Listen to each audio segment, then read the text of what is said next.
Over there. The bluff.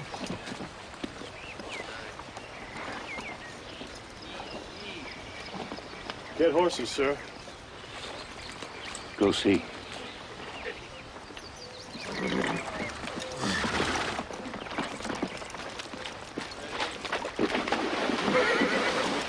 Riders coming in, sir!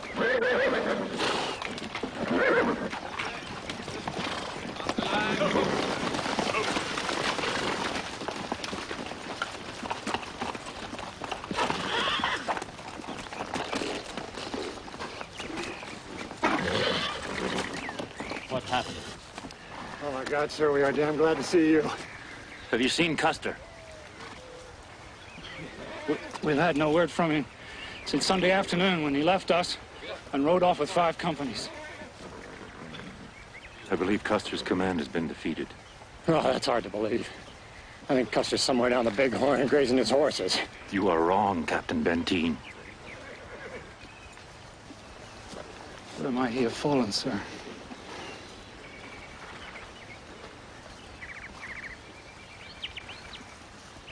Permission to go, sir. Go.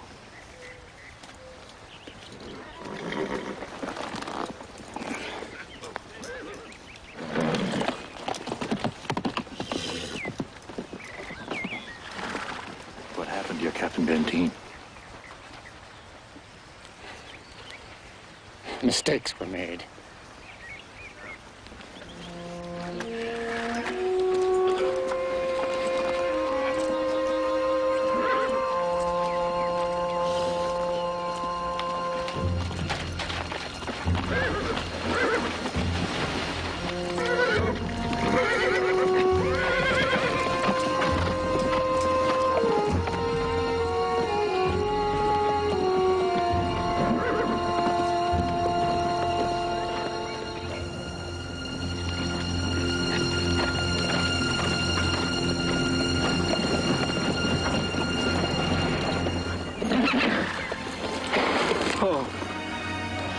White they look. There he is. Damn him. He will never fight anymore.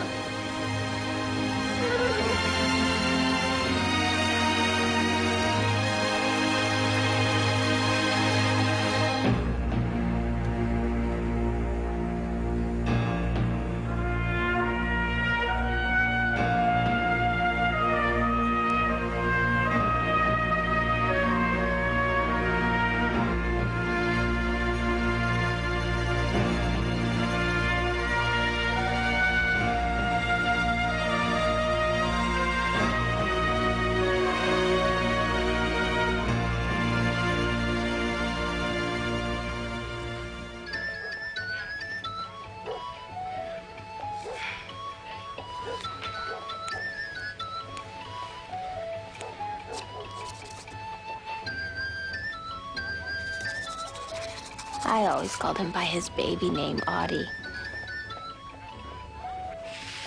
He was the first child of a second marriage, 6 years older than his brother Tom. Audie! We must hurry! None of his brothers could pronounce Armstrong when they were boys, so they called him Audie.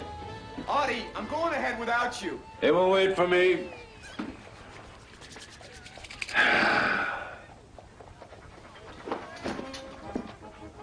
A handful of men on a dried patch of grass.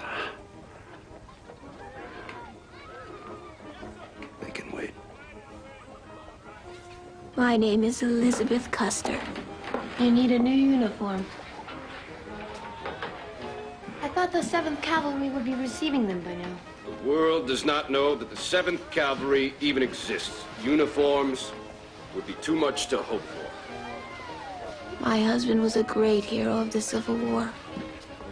He was at Lee's surrender at Appomattox. He was daring and dashing, the youngest brevet major general in the history of the Army at age 23. He captured the imagination of the whole country. The 7th Cavalry had been organized in the years following the rebellion.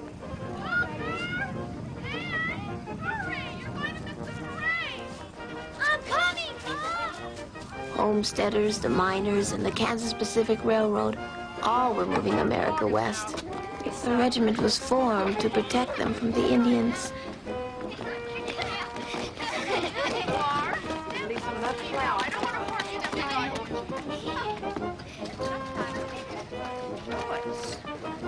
Oh, what I wouldn't give for some lemonade. I had weevils in my fly. I had to sift them out. Me too. It's too hot. Oh, I'm gonna faint. I've got dust on my skirt. Will you help me brush it off? Nice moving on. Arrangements had been made with the tribes by this time, but the feeling on the frontier was that no Indian had any rights that a white man was obligated to respect.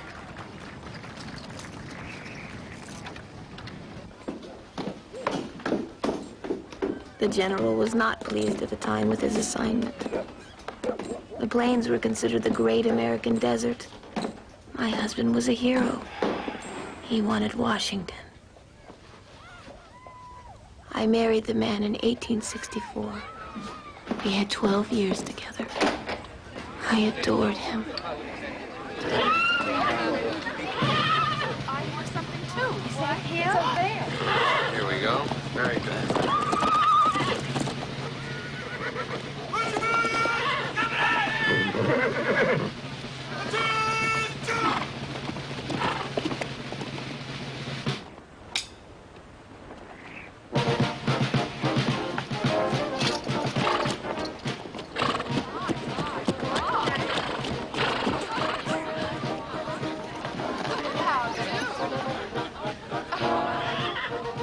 I was very young the first time I saw him. He sat on his horse. He had a large nose, deep-set blue eyes, and light hair that was long and wavy.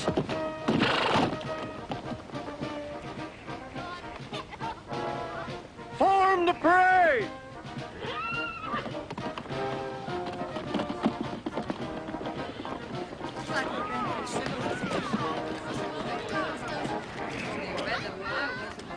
Don't they look grand?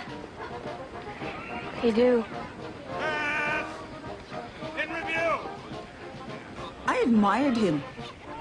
All of the Cheyenne women talked of him as being a fine-looking man.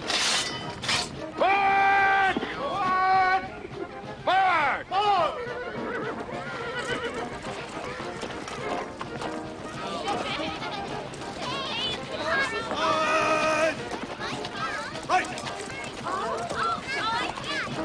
My name on the agency roll is Kate Bighead. I was born when my people were in camp on the Geese River.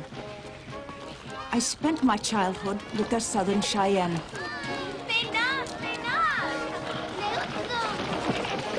Through almost 40 years, many a time I thought of that handsome man I first saw in the South. We Cheyenne called him Hayetsi, long hair. The Arikara called him Creeping Panther who comes in the night. The Crow called him Son of the Morning Star who attacks at dawn.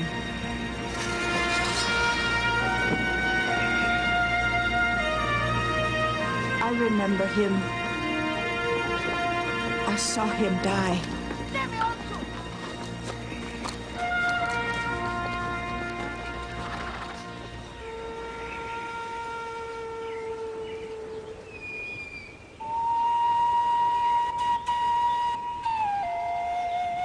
He was called Curly as a child.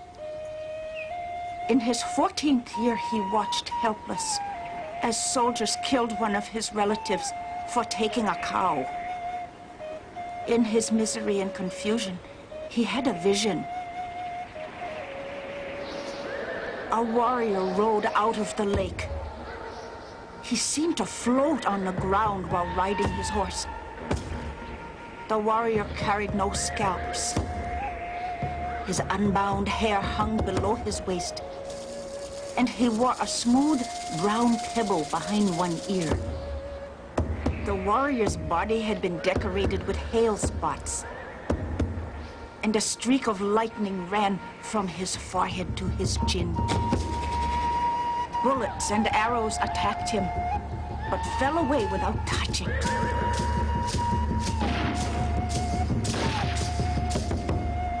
A storm broke, yet he passed through unharmed. His own people clutched at him, trying to pull him down. But he rode through them. A red-backed hawk flew above his head.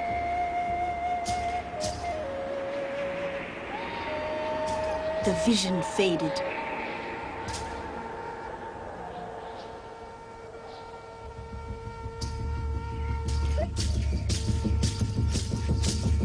That boy's name was changed to Crazy Horse. From that time on, he felt destined to protect his people from the white man. The white people had been moving west for years, building, cutting roads, pushing the Indians before them. By 1866, barely an Indian nation in America was living on the land we was born to. The Indians did not intend to move further.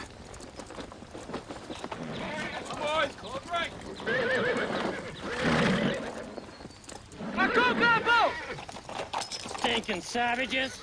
Stinking savages!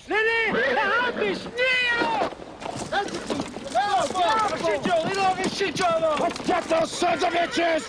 Hold up! Stinking savages! We're not supposed to follow them!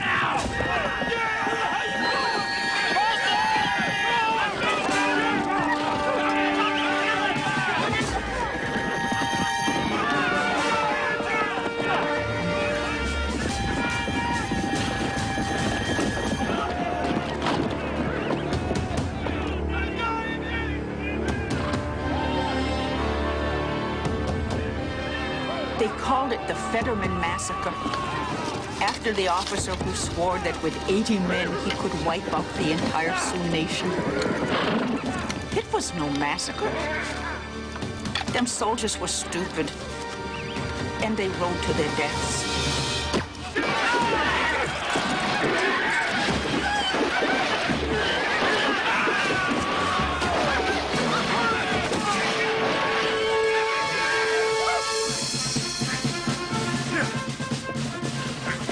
News of the Fetterman massacre was carried east.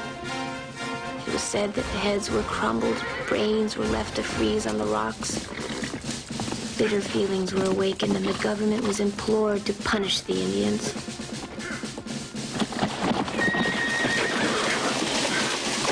The order the army received was this: we must act with vindictive earnestness against the Sioux, even to their extermination.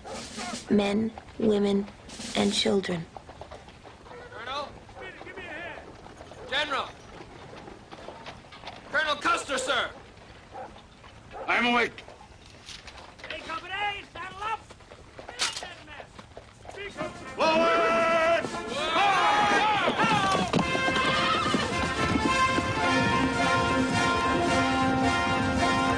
The Plains Indian War had begun.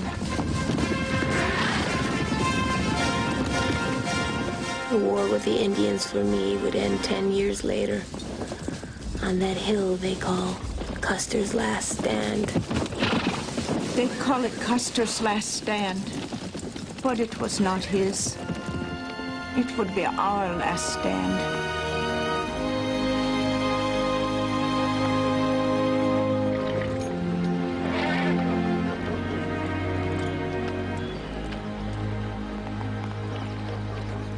They have fled. They are cowards. And you will pursue them, Colonel Custer. And are we pleased to have you finish and kill every last bloody red savage on these plains? Yes, General.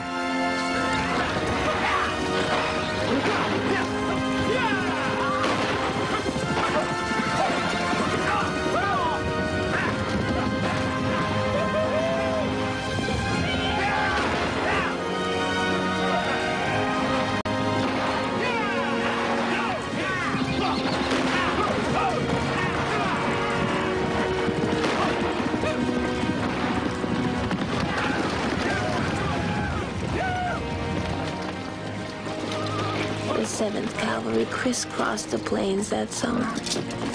It was a new kind of war, fought in wide open, empty spaces against a complex enemy.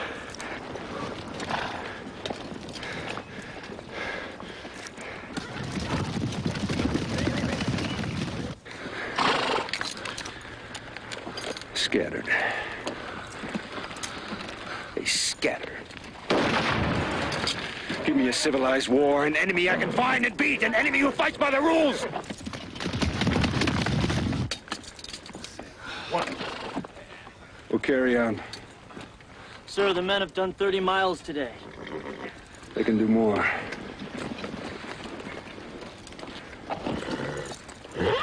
We were many nations, had many chiefs. And each warrior could make his own decision about when and who to fight. When we fought fiercely. When we fled, it was to avoid slaughter. We had been invaded.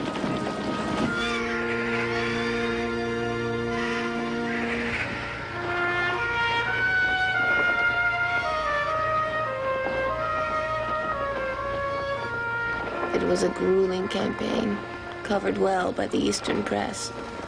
Over $1 million had been spent, with little to show for the effort.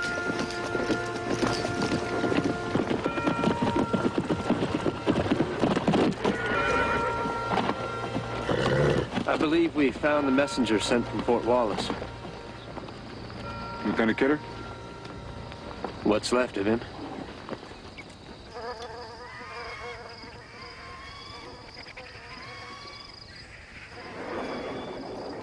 So many arrows. We'll see plenty more. Lieutenant Kidder was carrying orders. Cook! Sir. Look for papers. Yes, sir. Tom, ask the man from the New York Herald to come over.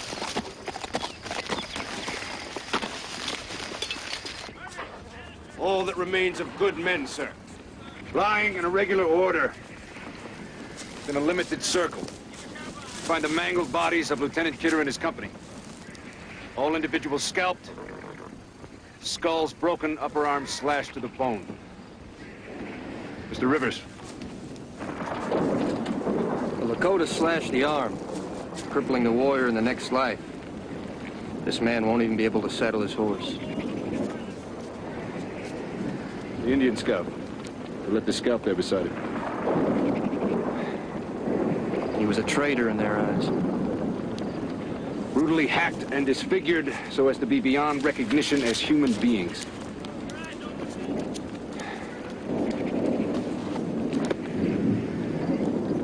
We shall bury them.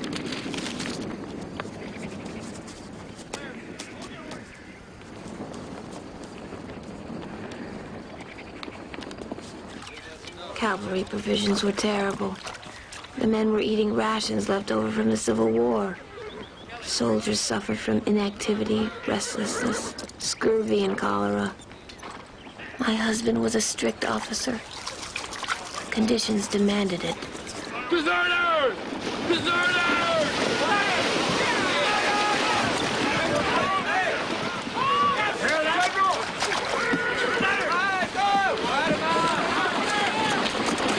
Deserters, General. Who is saddled? Who is saddled? Here, sir! We have deserters. Follow those men and shoot them, and bring none of them in alive.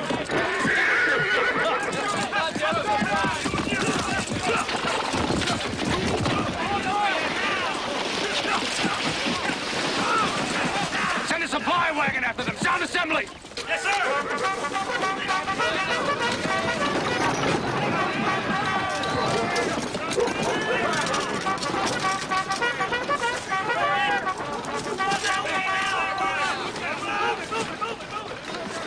You wish permission to speak, soldier? Yes, sir. Granted. I've heard talk, General. 30 men plan to desert tonight when we're near the route to Colorado.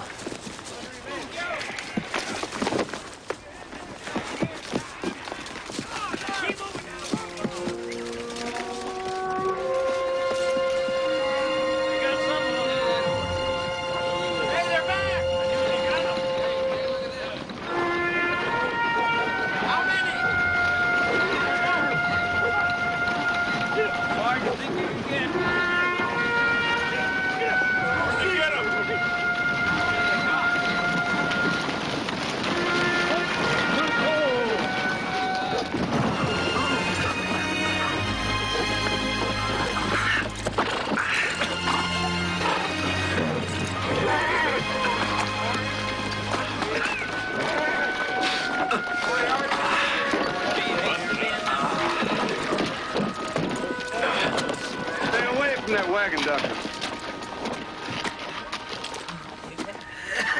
I have no sympathy with those men. They will receive no aid. Is this clear?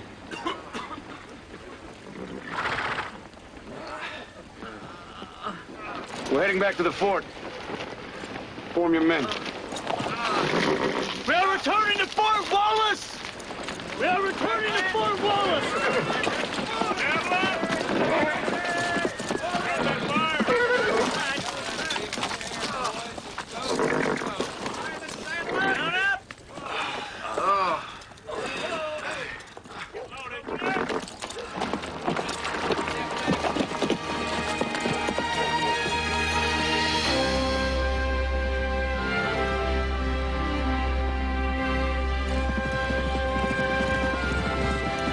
I was a frontier wife, and as a young woman, I admit nothing delighted me more than to be rescued by a gallant man. Audie knew this, and when he heard of cholera epidemics at Fort Riley and Fort Wallace, he simply left his regiment on the trail and rode alone, almost 300 miles to me. Perhaps it was unwise, but, oh, it was gallant.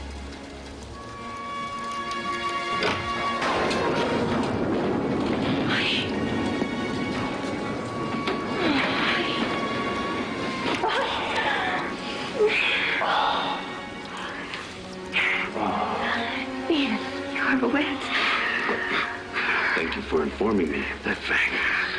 You're not sick? No. What are you doing? How did you get here? I went to Fort Wallace and I didn't find you, so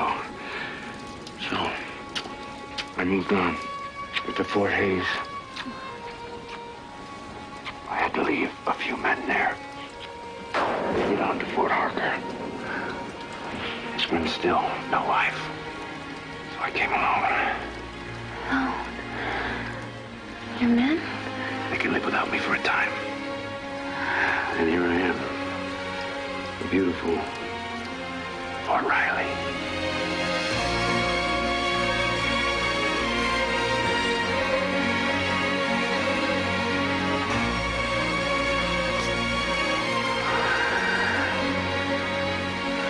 I didn't marry you for me to sleep in one bed and you in another.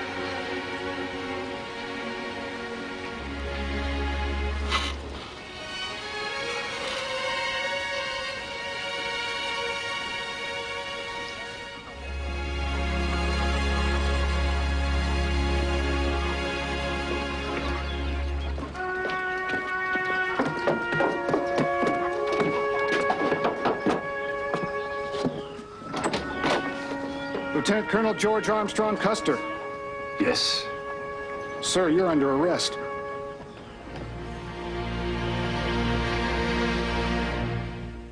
You may proceed, sir. Dr. I.T. Coates.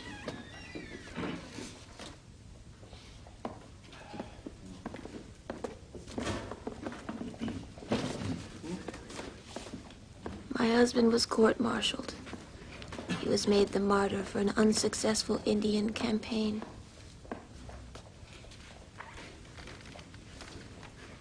You swear that the evidence you shall give in the case now in hearing shall be the truth, the whole truth, and nothing but the truth, so help you God? I do. Very well. Dr. Coates, when you saw the deserters, did you give them any medical attention? No, sir. For what reason did you not? As I was going to it, General Custer said to me not to go near those men at that time. I stood, of course. I obeyed his orders. How long were those men in the wagon before you gave them medical attention? I suppose 2 hours. What kind of medical attention did you give them? I administered opiates and made them comfortable, just as I would have done on the battlefield.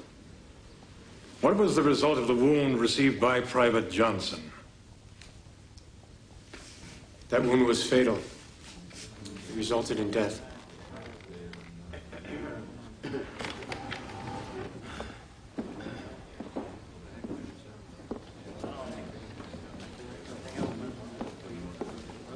When you reached camp on the night of the 7th and gave the wounded men medical attention, who instructed you or directed you to give attendance? General Custer.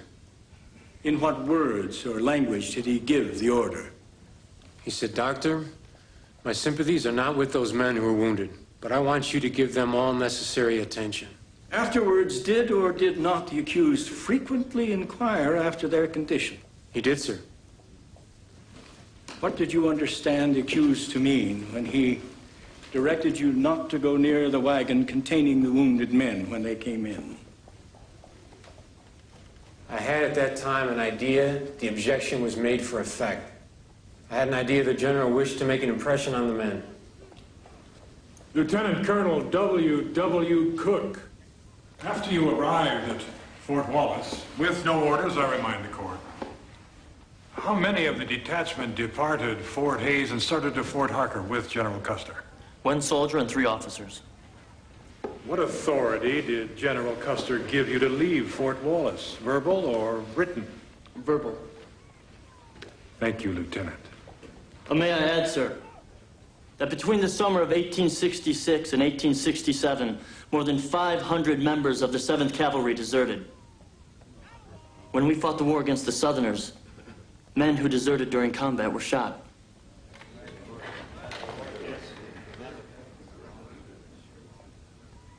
It was a buffalo hunt.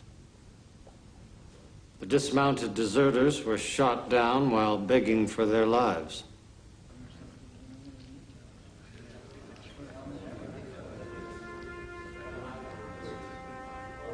I have never failed to relieve an imperiled friend, as you charged, or left unburied, or without having provided for the burial of a single fallen man in my command, as here charged. Or finally, never saw a man in any strait suffer when by my authority I could relieve him, as here charged.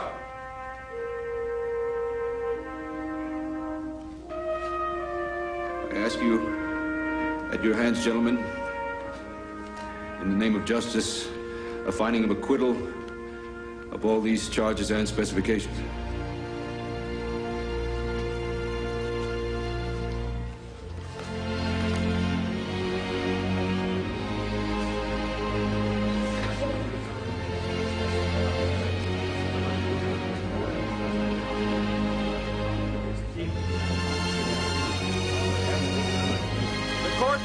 Brevet Major General George Armstrong Custer, Lieutenant Colonel, 7th U.S. Cavalry, as follows. On the first specification of the first charge, guilty. Of the second specification of the additional charge, guilty. The general was found guilty of mistreating captured deserters and of being absent from his command without authorization. He was suspended from the Army for 1 year.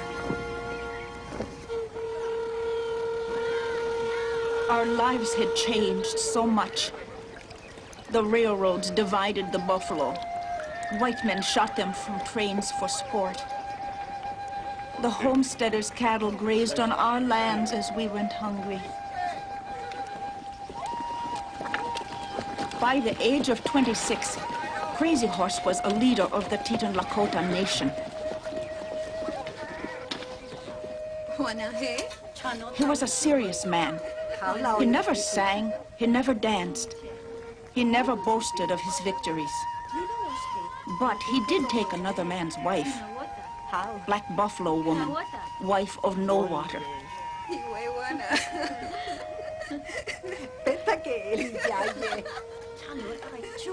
You see, a Lakota woman was free to choose another husband. But No Water was a jealous man.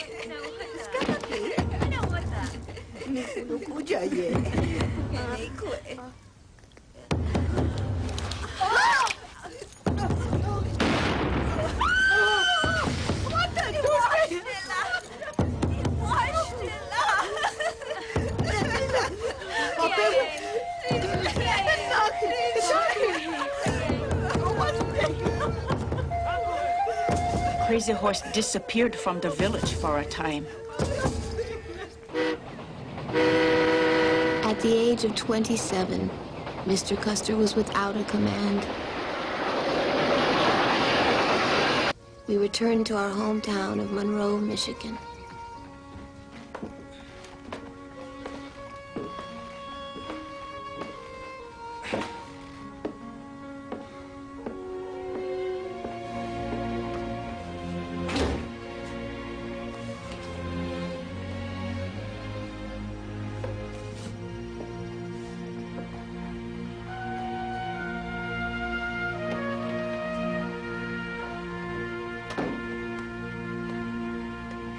It's cool here.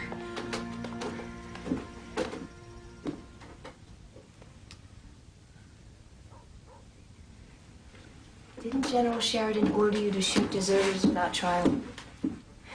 What about General Hancock himself? Didn't he say shoot deserters?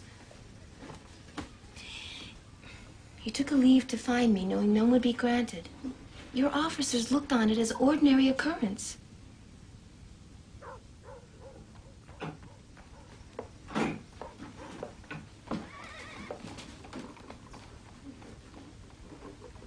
You did it because we are determined not to live apart again.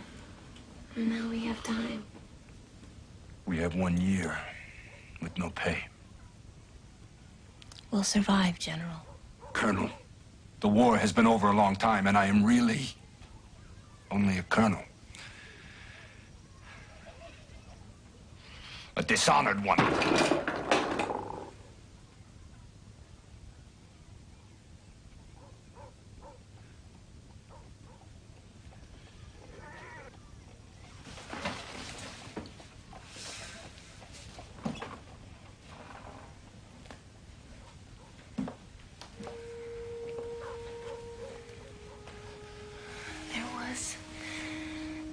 In the summer, one long, perfect night.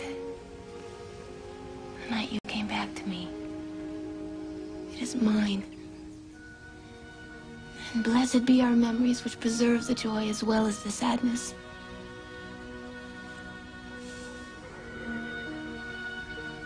It is mine. For time and eternity.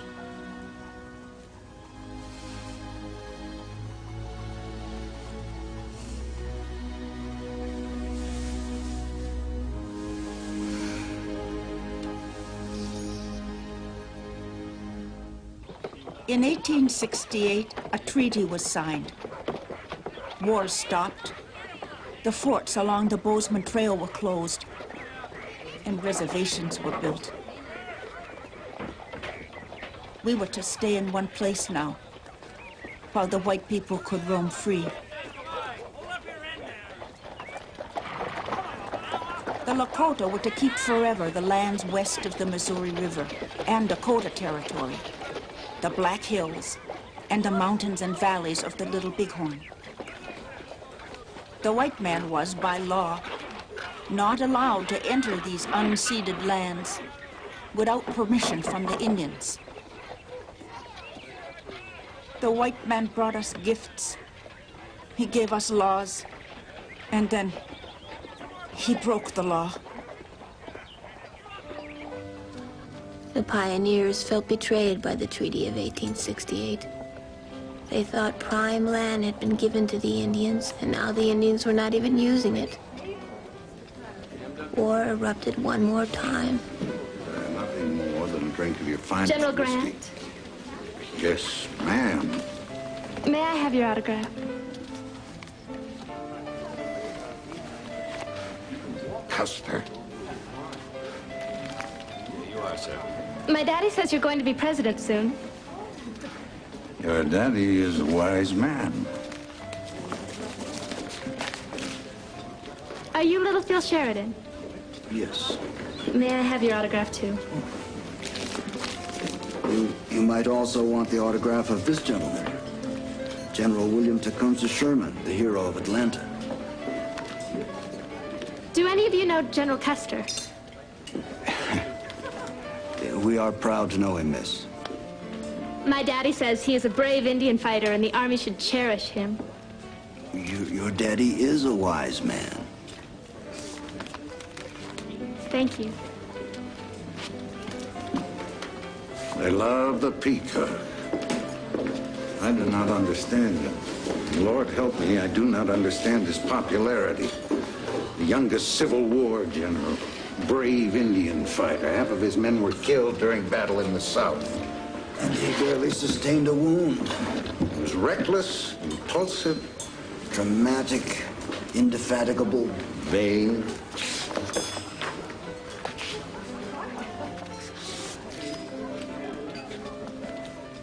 Ulysses, what do you think of our idea?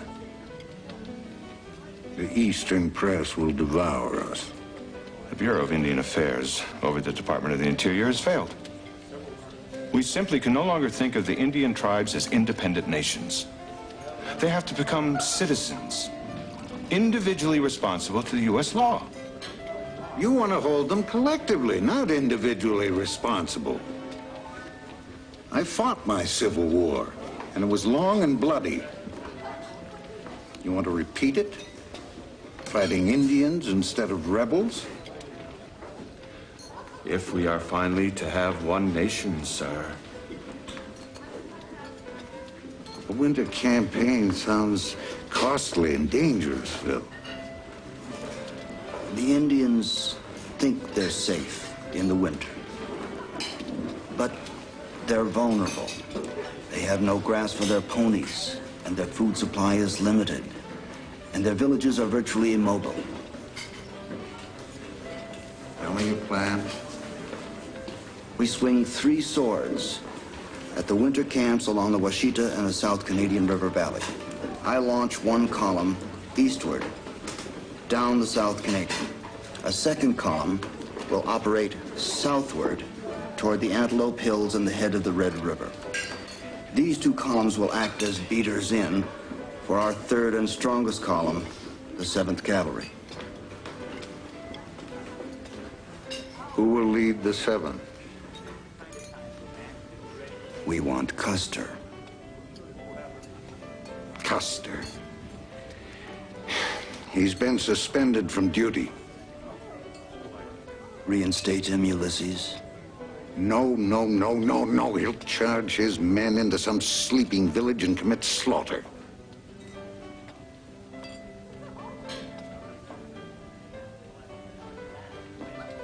I have always known you as a man who didn't turn back or stop until the thing intended was accomplished.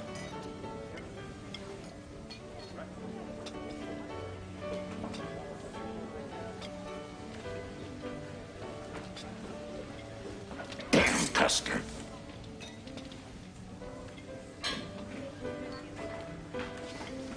It's your decision.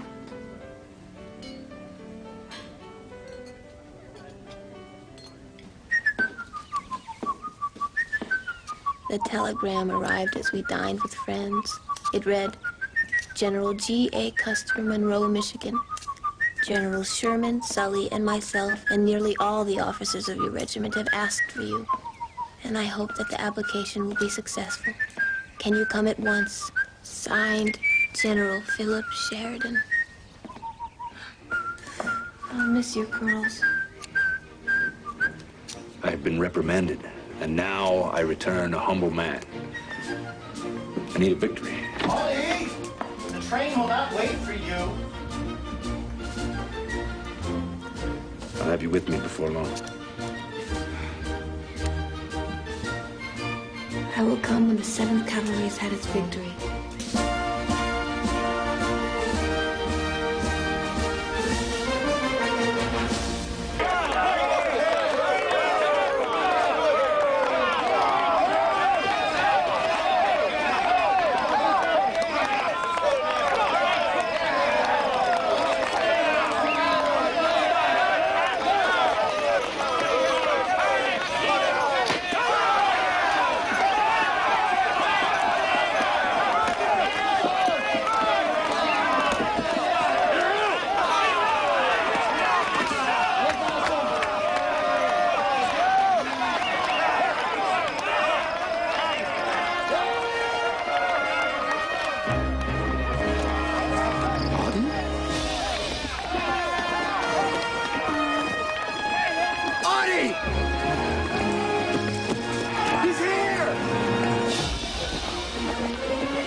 Custer's back.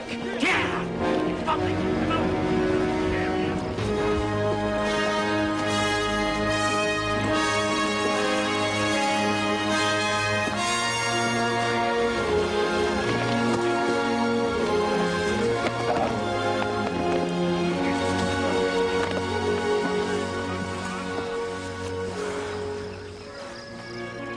Hit anything, Tom? Just before you arrived. Home run, you missed it. Lie, couldn't hit the side of a barn door. Sheridan asked for me. We're glad to have you back, sir.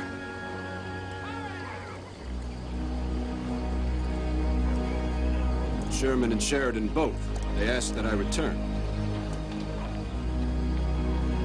They need me.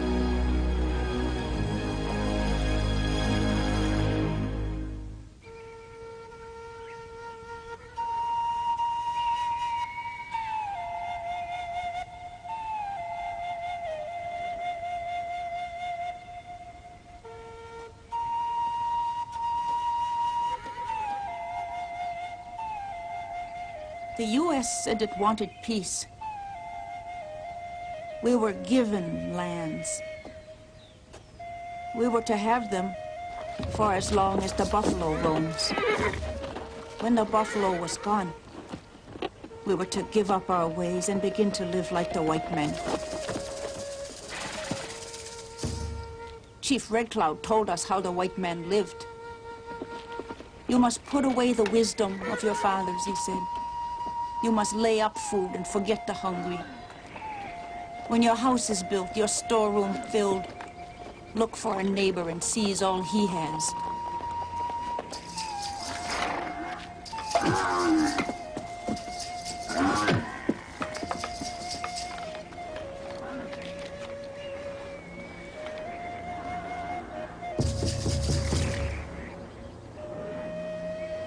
Our land for as long as the buffalo roams. By a year's time, the white man broke the promise.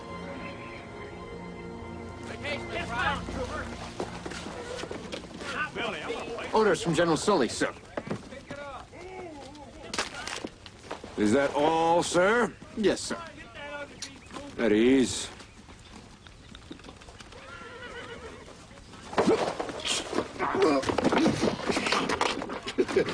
So, how is General Sully? He has no business commanding my expedition. I don't know what Grant was thinking, giving the 7th to him. I don't think he'll last long now that you're back. Besides, you have such natural leadership qualities. And don't you forget it, little brother.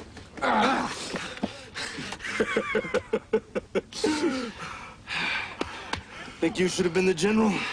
I didn't need to be general. I won all the medals.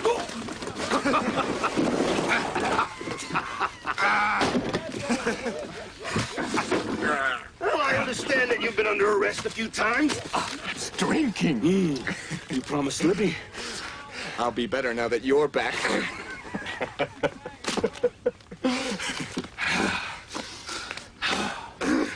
Well, who's with us? Where? And Yates? Cook is, of course, delighted that you're back. He wants to know if you saw his darling Diana in Monroe. Still smitten? Benteen is no friend. He calls us the Custer clan. And so we are. How are mother and father? Fine, fine. Nevin is sickly. And Boston is growing. He's a man now. And Margaret?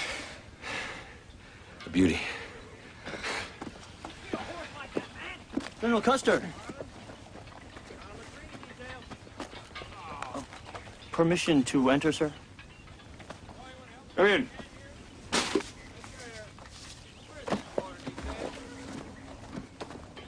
Gentlemen, the 7th Cavalry is a disgrace.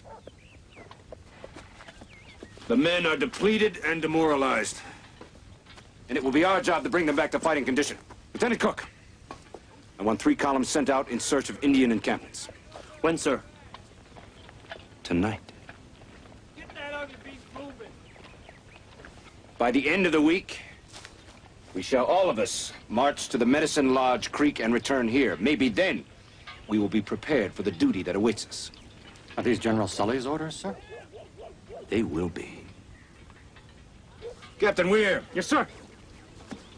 You will collect all the men's horses and divide them according to color. I want each company on its own color horse. It will be an impressive sight. Napoleon did it. Yes, sir. Cook. Can the band play Gary Owen? No, sir. I want to hear it by tomorrow night. Yes, sir.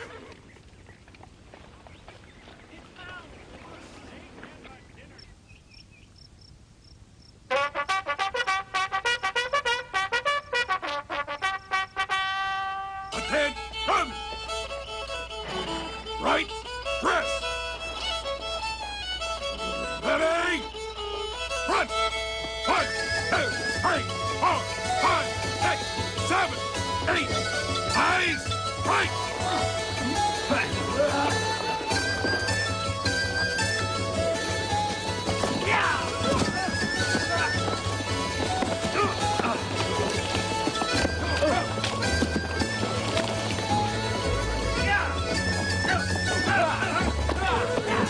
Hold, woman!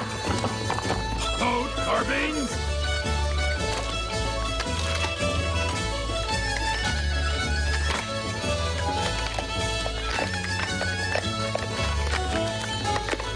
Right shoulder, hip!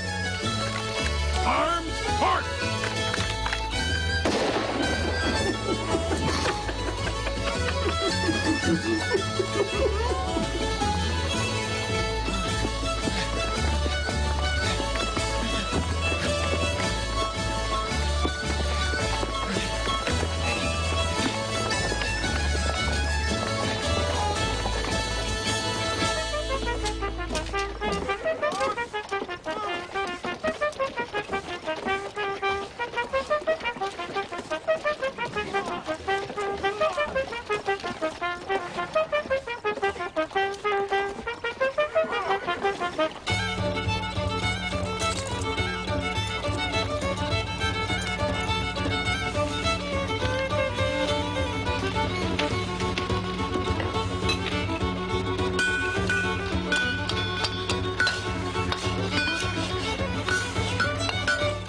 Ready to dismount?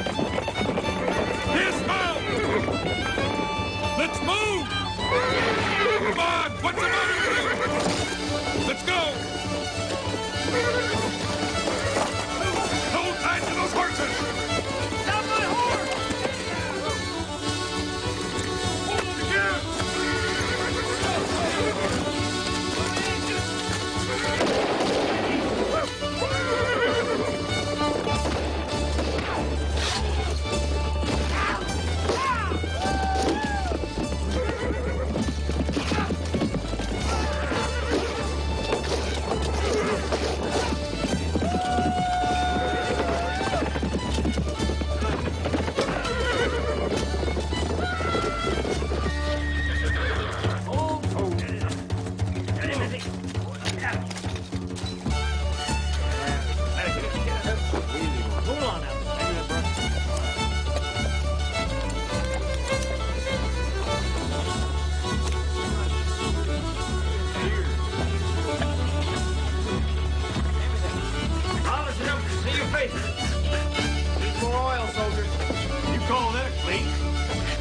So, keep working. Start. Put your back into it. Mount!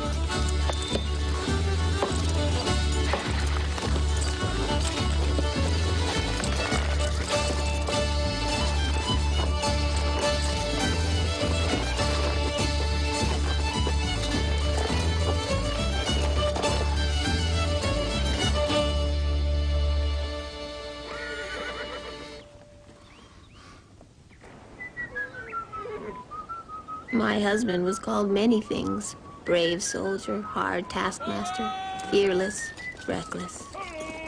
He was all of those things, and his men were proud to follow in his charge. The 7th Cavalry longed for a war record of its own.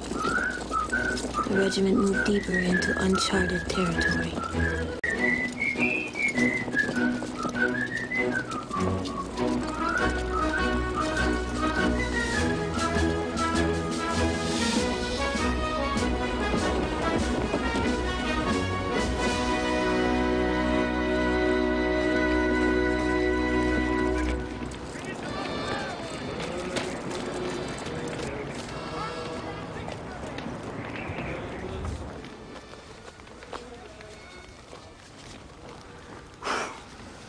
I have your orders. Shall I read them to you?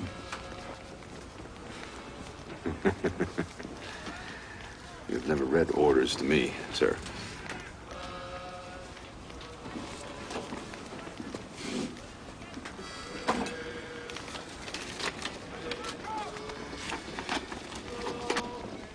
If you wish, for the record.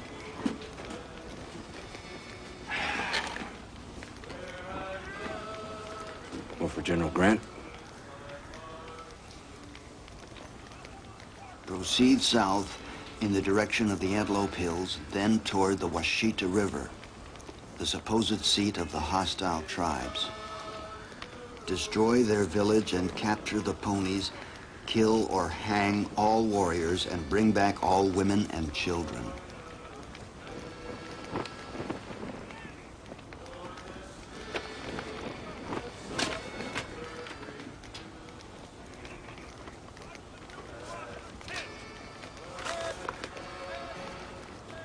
Yes, sir.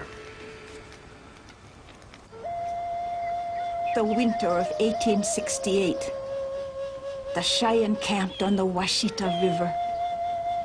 Oh my, it was a beautiful place.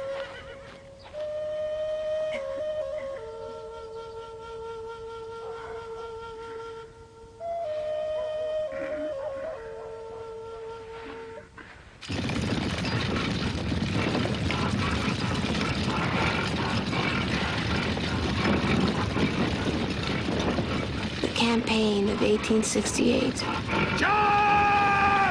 My husband had waited for his victory. He was ready. Our chief, Black Kettle, flew an American flag over his teepee. The Commissioner of Indian Affairs had told him it would keep us safe.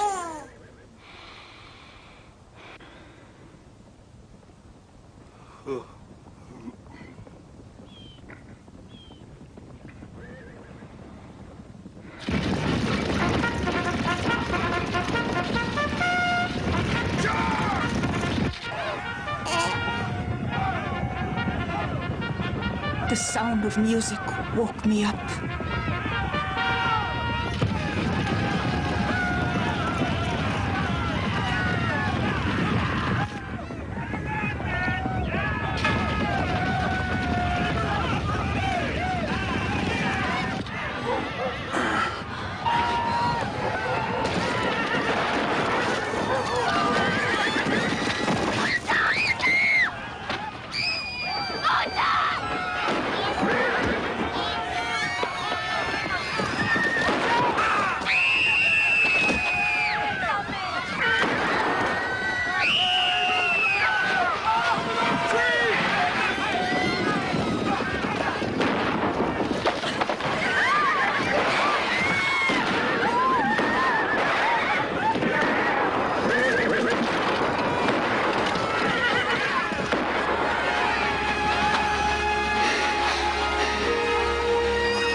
It's moving!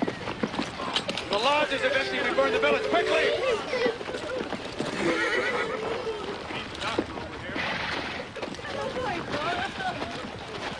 Well worth the victory, don't you think, soldier? What should we do about Major Elliott, sir? He rode off with 15 men. Has not been seen since. It's unfortunate. But we have Indians approaching, and I intend to save my wounded.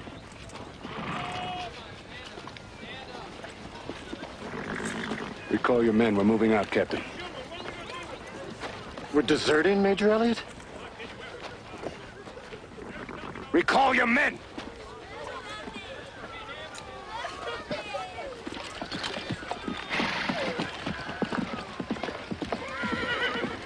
Burn them!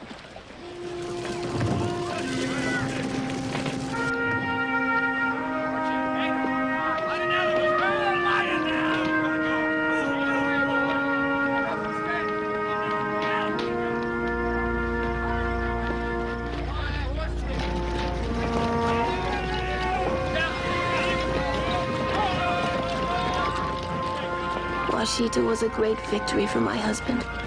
51 lodges were destroyed, 53 women and children were taken prisoner, and 103 Indian warriors were killed. 11 of our warriors died, and we remember their names. The rest of our dead were women and children.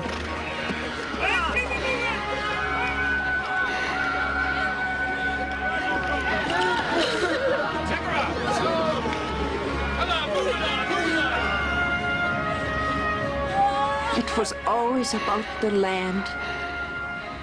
The land divided us. We both wanted it.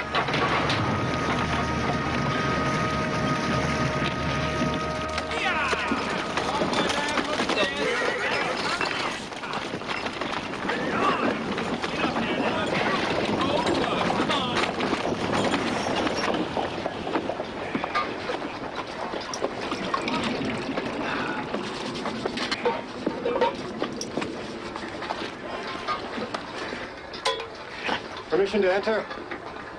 Enter.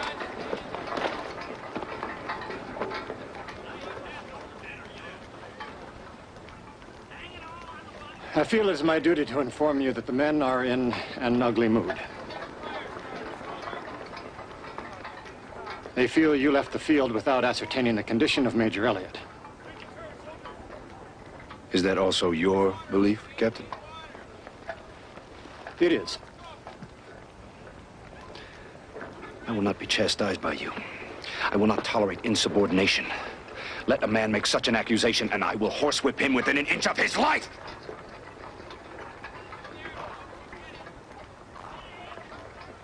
You're dismissed!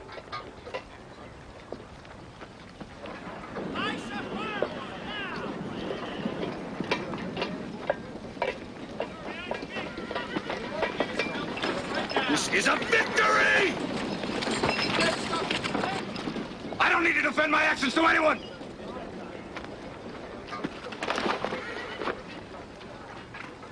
You need defend them to me, sir. I will see you again, Mr. Benteen.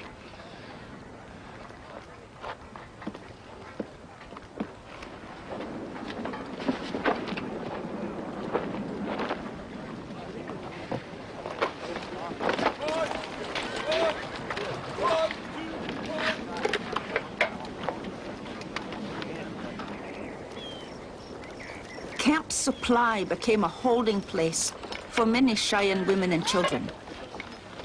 Meotzi was my cousin. She was captured by the soldiers.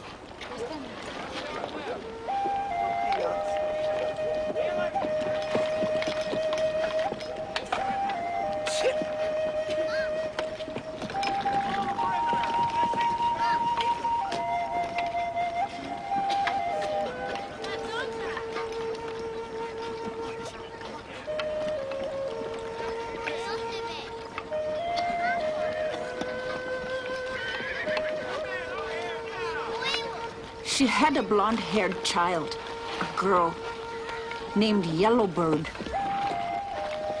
Custer's child. So says my family history. I never saw the child. She died at 1 year. If it were true, then this made Custer my relative, in a way.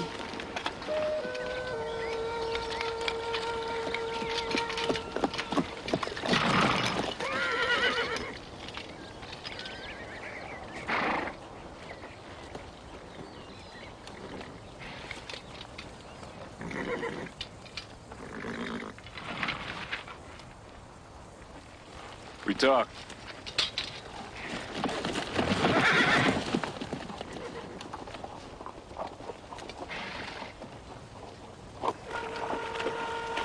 Custer came to our camp. In the lodge of the Medicine Arrow Keeper, he was offered the pipe.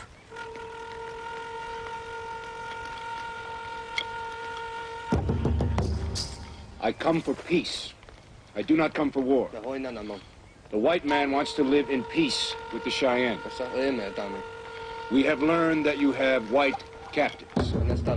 I wish the chief to return the women. Also, I wish that the Cheyenne return to their reservation. I keep my captives. I keep your men until the women are released.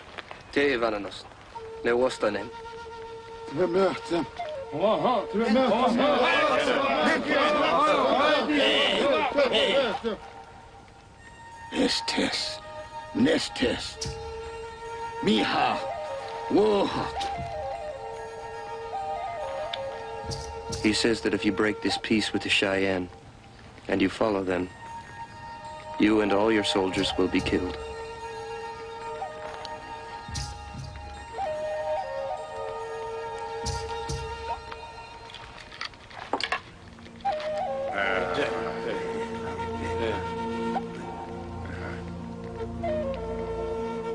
I will remember my words. I will not hunt the Cheyenne.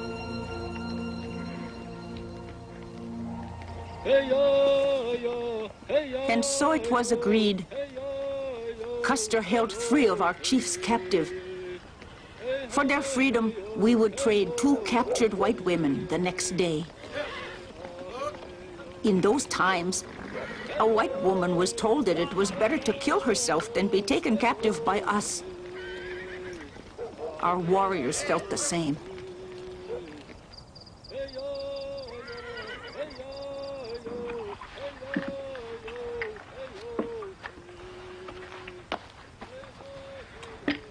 I know so little about them. I think in the end, we will know nothing. Maybe that's best. Not for me. I want to know what they... Tell me. What do they think the world is?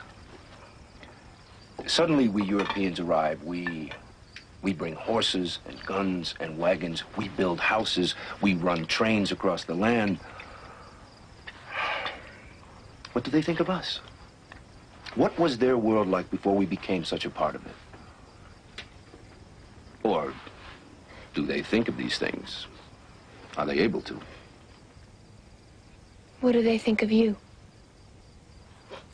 I am a bluecoat. I speak with forked tongue. They think I'm very handsome. So I understand.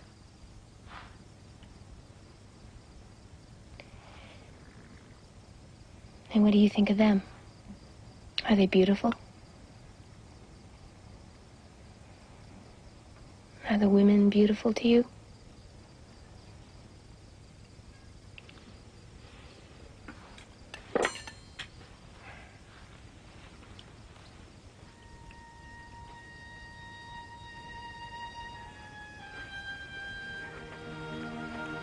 You are the most beautiful woman in the world.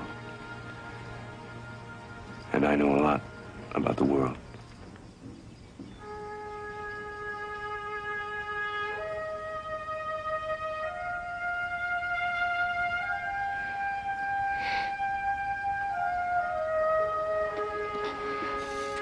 After you left for Fort Dodge, I went and stayed at my father's house in Monroe. I would sit and look out the window and remember that Custer boy would walk back and forth in front of my gate, courting me obsessively.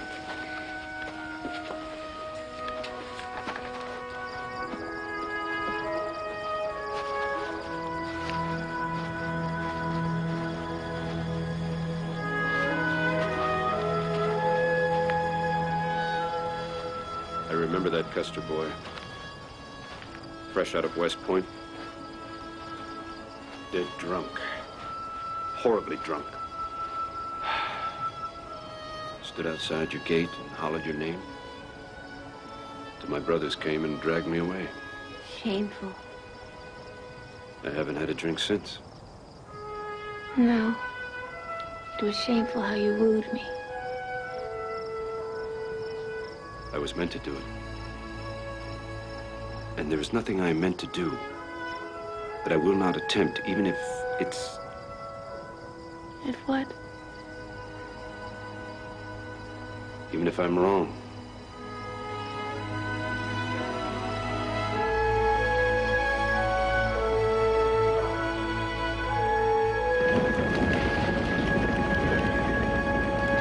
We lit the prairie on fire. Now, of course, we know fires did not stop the white man. But then we lit the tall grass on fire to slow the bluecoats if they tried to chase us.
Untie them.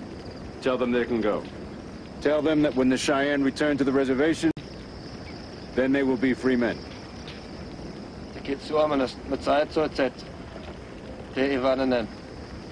Mitä? Somomonaki. Okisnasti. Stomo Westerman. What did he say? He says they are free men now.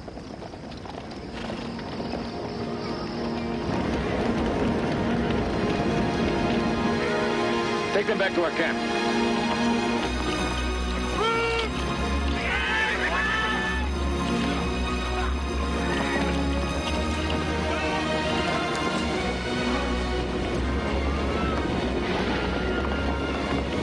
The white captives were returned. Our chiefs were not returned. They were killed by the bluecoats. We moved west. Now we grew closer to our friends, the Lakota.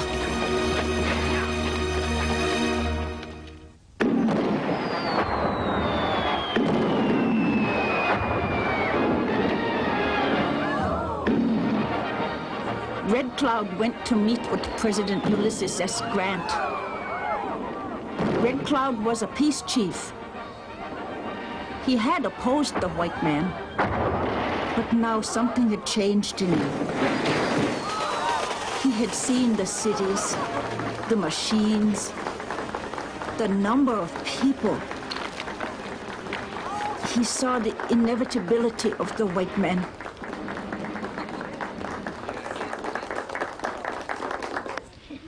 We welcome Chief Red Cloud of the Oglala Nation. He came here to witness the ways of our people. We invite him to hear our words and recognize the sincerity of our promises. Kilena na unkata. No. Cha heyun kichupel. Oh, sit. Iyo takayo.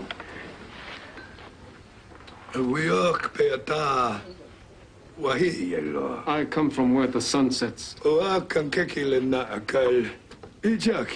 You were raised on chairs.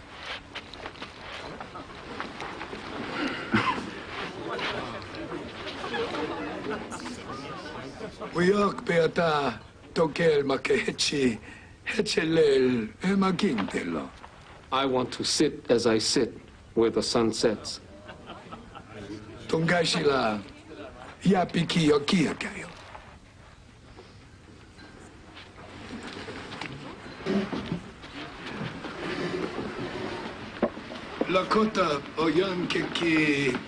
had 2 mountains in the Dakotas.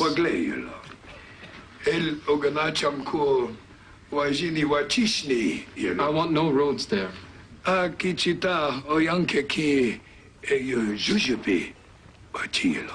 I asked that he remove Fort Fetterman. Fort Fetterman must remain. Fort Fetterman, yapikihi tokone inahintelo. As a protection for Indians and whites alike. Now, I am not at heart an aggressive expansionist. I do not believe in it. What I do believe in is one nation for all. 500,000 of my people died recently for one nation. Can Chief Red Cloud control his warriors? Can he keep peace? Wakola kichie kile glus najin. Makoche kilel towa ta hoki tokea nach umpiu. Ikche chasha itaze pa unkile na epel. Whose voice was heard first in this land? It was the red people who used the bow. Our nation is melting like the snow on the sides of the hills when the sun is warm. While your people are like the blades of grass in springtime when summer is coming. You tell him this very directly. Survival is victory, Chief Red Cloud. You can't stop us now. You can only survive among us. He ano unyaktapi o yakihi shniyalo utkegna instinktia ne ya unkite nichegla.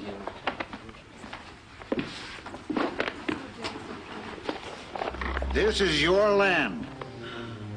Lama koche kinetawa yelo.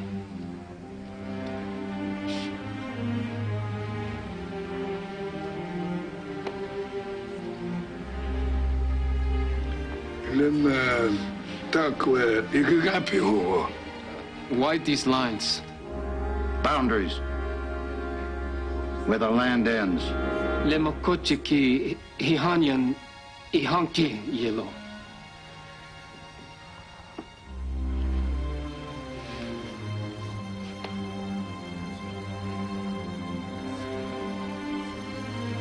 Oniwa kunkapelo. It is lies.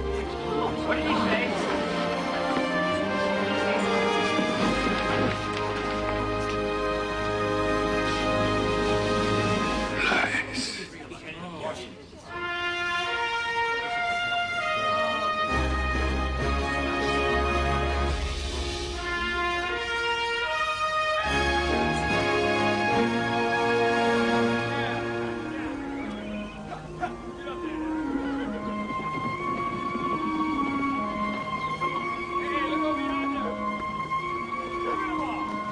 The Americans invaded our sacred Black Hills.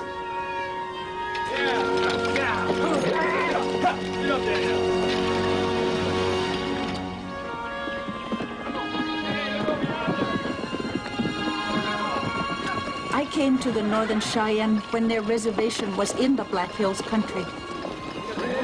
But white men found gold there, So the Indians had to move out. The Cheyenne were told that they had to go to another reservation, but not many of them moved. They said it was no use, as the white men might want that reservation too.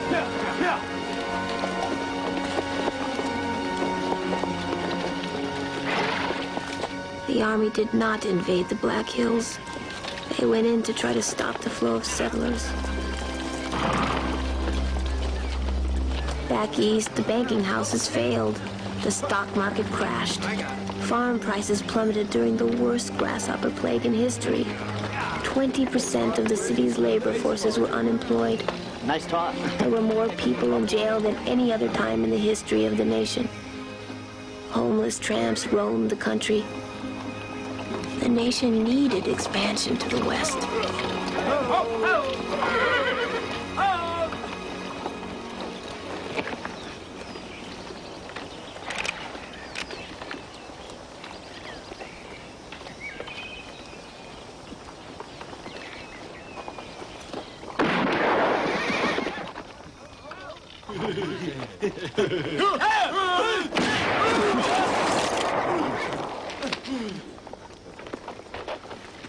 That was my animal, boys.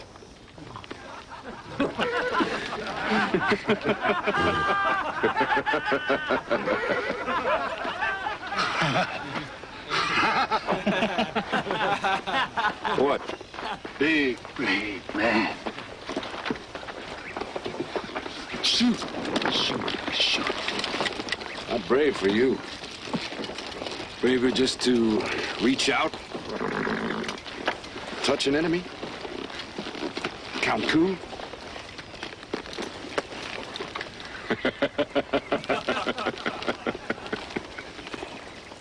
Bloody knife, my friend, why are you not out here, living like a real Indian? Kaki. It is finished? Is it? It is time to live like the white man.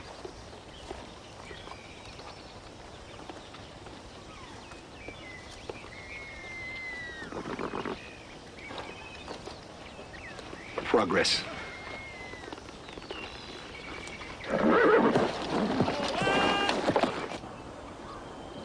Crazy Horse had this to say about those treaties which he never signed. One does not sell the land upon which all living things walk.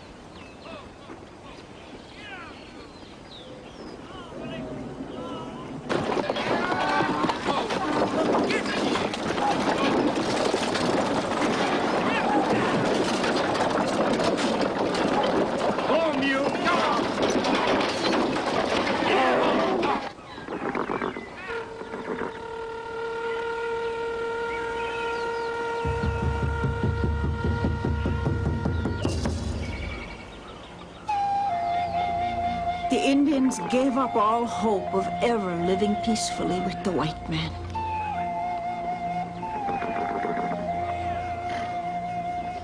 President Grant found himself caught on the horns of a dilemma. Prospectors and settlers clamored for protection as they moved into the Black Hills. The tide was deep, the migration inevitable. They will not cede the Black Hills territory. But they have broken the treaty to themselves by attacking the settlers. Trespassers. In our minds, sir, they started it. So we issue an ultimatum. All Indians must report to their agencies by January 31st, 1876, or be considered hostile.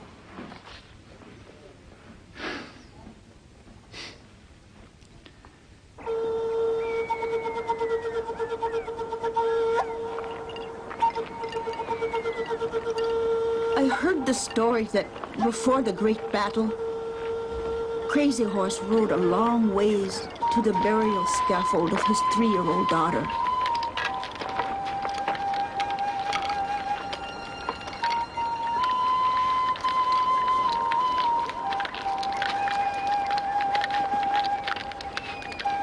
She had died of cholera. One more gift from the white man.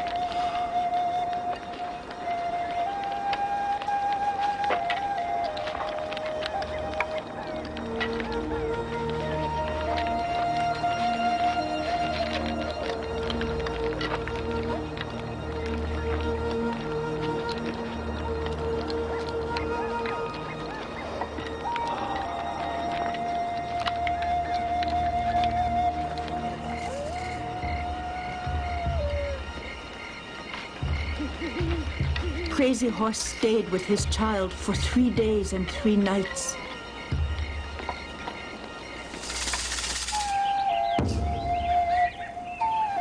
And when the 3 days were done, he painted red lightning on his face and white hailstones on his body. And he tied a brown pebble behind his ear. For this, the warrior in his vision had told him to do.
Indians must report to their agencies by January 31st. If this request is not complied with, if the Indians do not come in, the Commission of Indian Affairs will turn the problem of the hostiles over to the War Department, who will initiate a campaign aimed at containing the hostiles and returning them to the reservation and to the jurisdiction of the United States of America.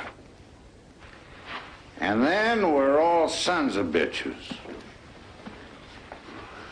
Military operations may be commenced whenever, in the opinion of the War Department, such action becomes necessary.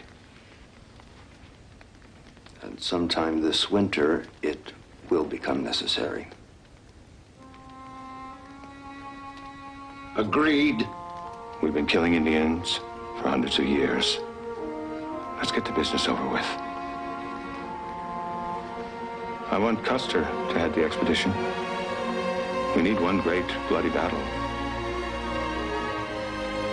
He'll guarantee one.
Indian people began to long for a separate America. The reservation system was a terrible sadness. I remember them. The men drank. The women cried. The children went to school. Turned it out, and so the teacher turned it out, but still it lingered near.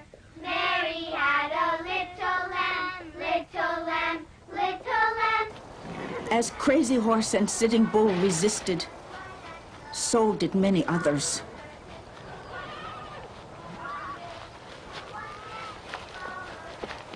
The number of hostiles grew. Why Mary loves the lamb, you know, lamb, you know, lamb, you know. Why Mary loves the lamb, you know, the teacher did reply. Mary had a little lamb, little lamb, little lamb. I was a young woman that winter. I had come to the camp of Crazy Horse after my village was attacked and burned. Crazy Horse took us with him. Together we traveled north to join Sitting Bull. The tribal nations grew larger and larger while we traveled from place to place as the grass came up. Miniconju, Punkpapa, Sihasapa, Arapaho, Santee, Brule, Sanzark. The white man brought us together.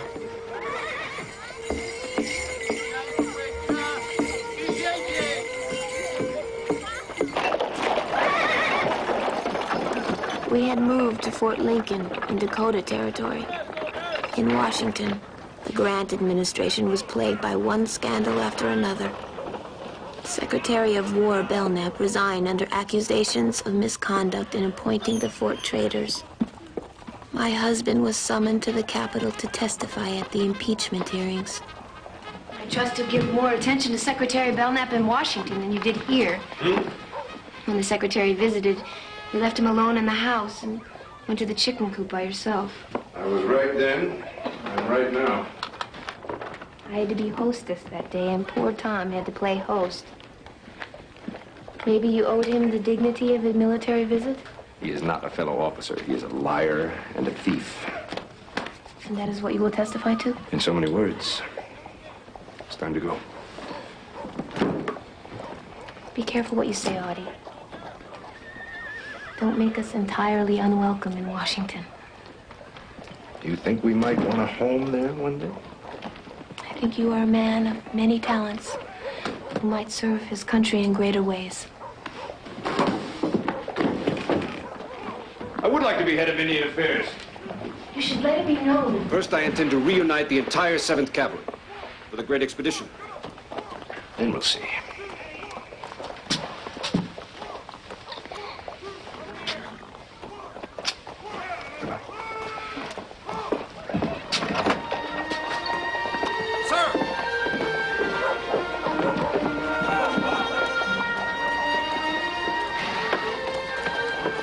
Let me know what the women are wearing. I will study them carefully. Don't you dare.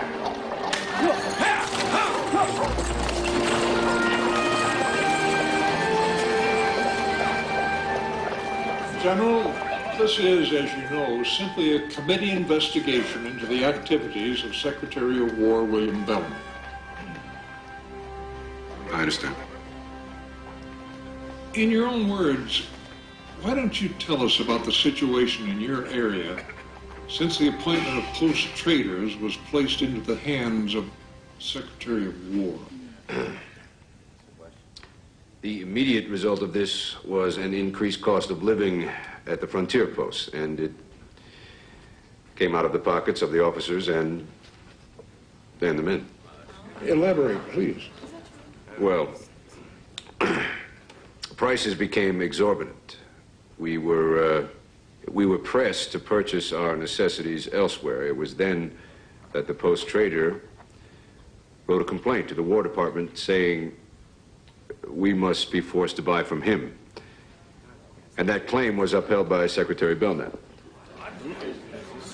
I had discussed these offenses with the Secretary at one point. He had told me, "You must not believe all you hear." My opinion is that Secretary Belknap shared in the profits of the trading posts as payment for the appointments.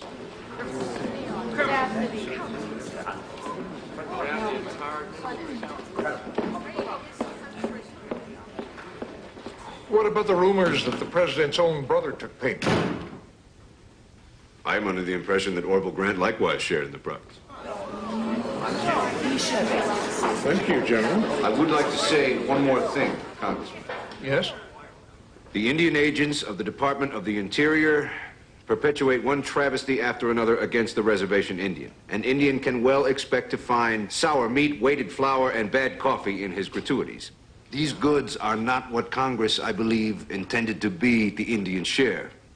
In my opinion, the Bureau of Indian Affairs should be under the auspices of the Army, as it was prior to 1849.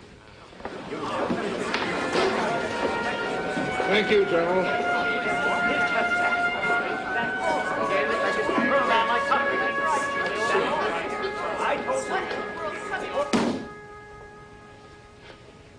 I saved your life after you were court-martialed. You never would have found your way back into this man's army, sir, if I hadn't interceded for you. And this is how you repay me. I had to testify. I was summoned by Congress. You didn't stop at testifying. Where do you assume the authority to question the government Indian policy, Colonel? Begging the general's pardon, sir. But this government has no Indian policy. As we all know, the reservations are a disgrace. If I were an Indian, I would prefer to live free and wild than as one of those surviving without pride, on handouts. And you, sir, would be considered hostile. General Sherman, I have been here for 2 weeks, and President Grant won't see me. I have requested from the adjutant of the Army permission to join my regiment. You have my permission. And I've ordered 3 companies of the 7th to the Dakotas from the south. Train and reorganize your men. But I am no longer sure that you will be leading the column.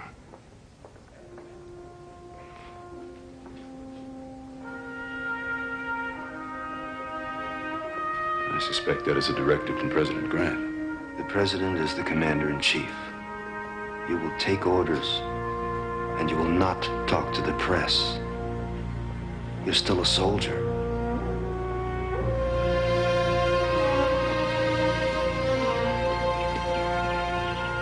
My husband reported to his immediate superior, General Alfred Terry.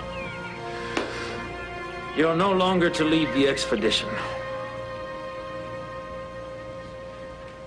Who is? I am. Why don't you sit down, Armstrong?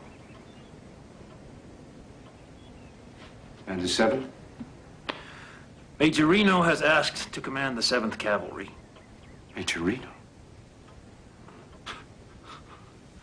Major Reno has never fought the Indians. Armstrong, you're not even to go. You're to remain behind. Does anyone know what lies out there, beyond the cities and the newspapers? Does anyone know the thin line that separates the Indian from the soldier the way I do? I could be an Indian. I can find them. The president is crucifying me.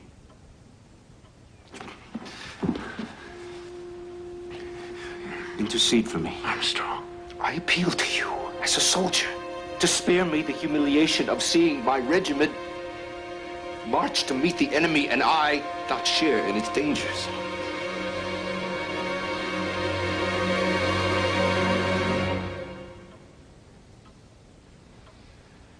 This is it. My friends at the New York Herald. Mr. Grant has abused the power of the presidency in his removal of General Custer. He has assumed the autocracy of an American Caesar. Politics, Ulysses. They are crucifying me.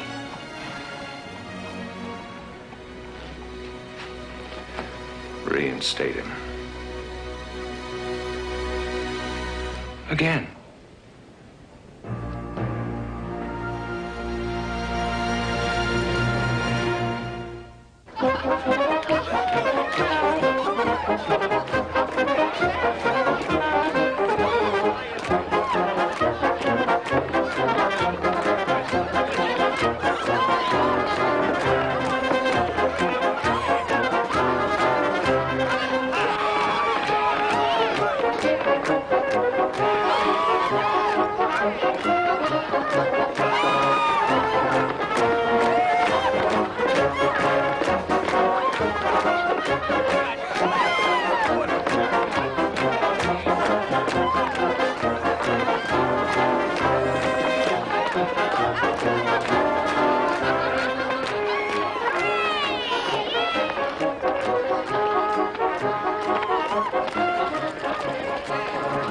yourself, Major Reno? I'd rather not dance at all than to pin a handkerchief to my arm and dance like a woman. Thank you. Delicious. You must try it. Still stinging and having the regiment taken away from him. Well, at least it wasn't given to Custer. Finest dancer here.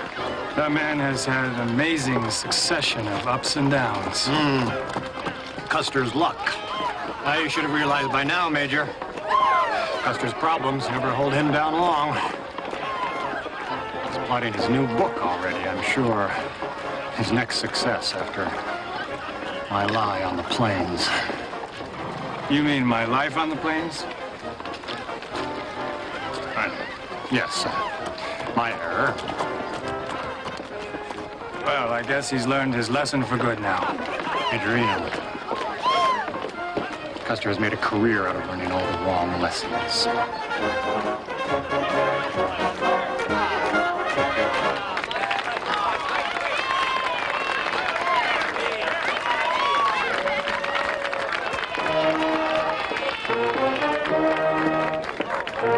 Armstrong, Libby, shall we dance?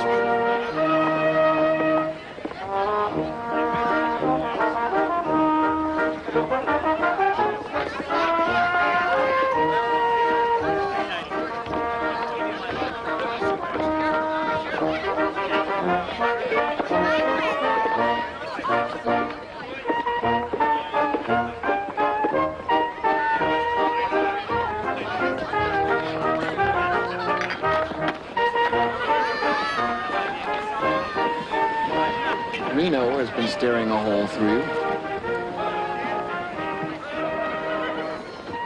Well, he was the commander of the 7th Cavalry for a few weeks, where I should be. He wishes me far away. Don't be silly. I'll be far away, all right. I'll have my own command. I'll beat them all.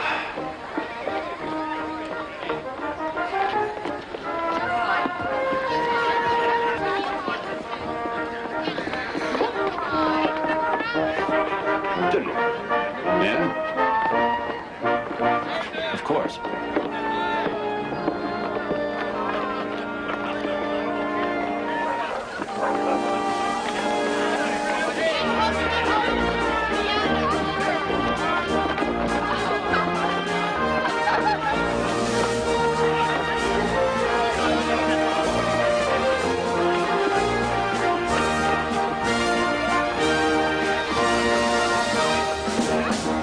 Gentlemen, we will swing 3 swords at the hostiles. Gibbon's column from the west, General Crook from the south, and us from the east. Our scouts inform us that hundreds of young Sioux and Cheyenne braves have left the reservation to join Sitting Bull somewhere in this area.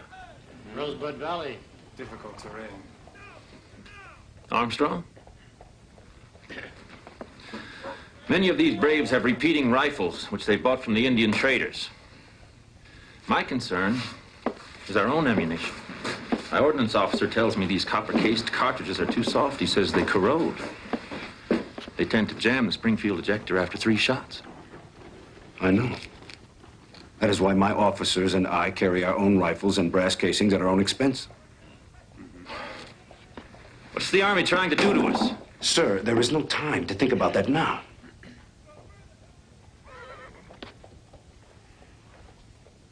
Boston's already been thrown once. Again,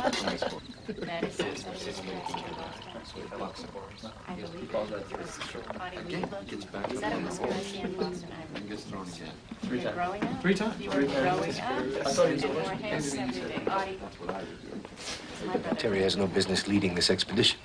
Why did they pass me over? You are the man they need most. In 10 years, I have not received a promotion.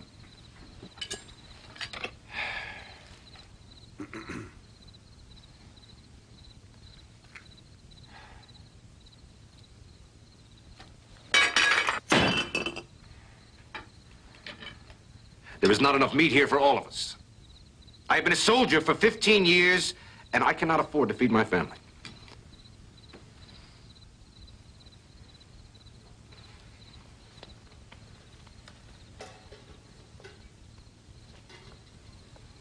Dear Lord, we thank you for the bounty of our table and the beauty of our home.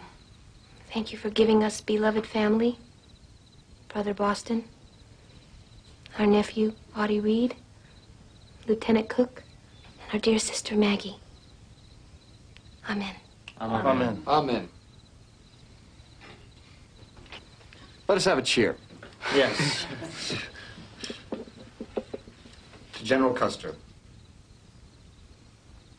the once and future leader of the 7th Cavalry. You're here. And to a short journey and a safe return. Here, here. Tut, tut. Here's to a star or a coffin. And I'll be there right beside you. And I. And I. And I.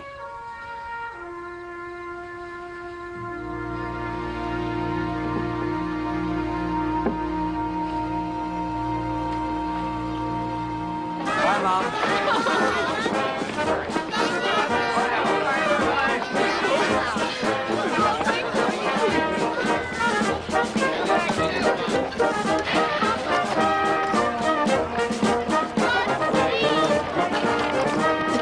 The summer expedition had come. Some rejoiced. Our women's hearts fell. It was a glorious, sad time.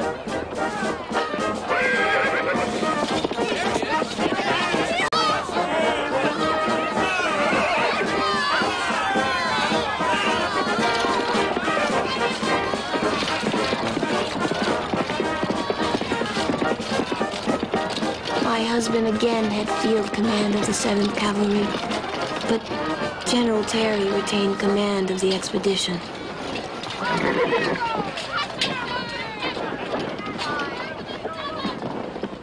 Shall we?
For the first night, and the men were paid. Some of the wives were privileged to come along until the next morning's departure. I was happy to be with my husband for one more day, even though I bore a premonition that I never had known before.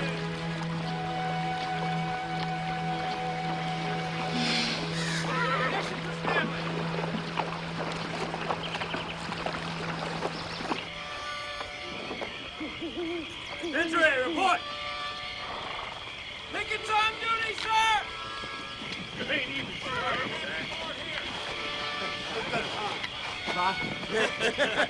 That's it, dude.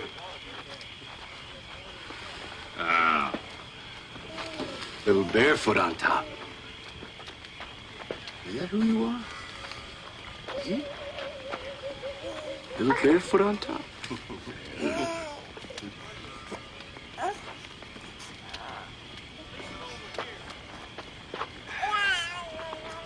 Terry thinks that the Sioux will sit still and wait for us.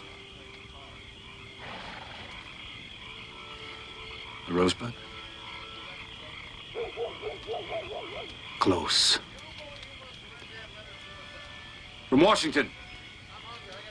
A gift Ah. World's best scout.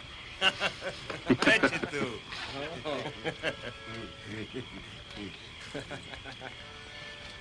I was a very young chief.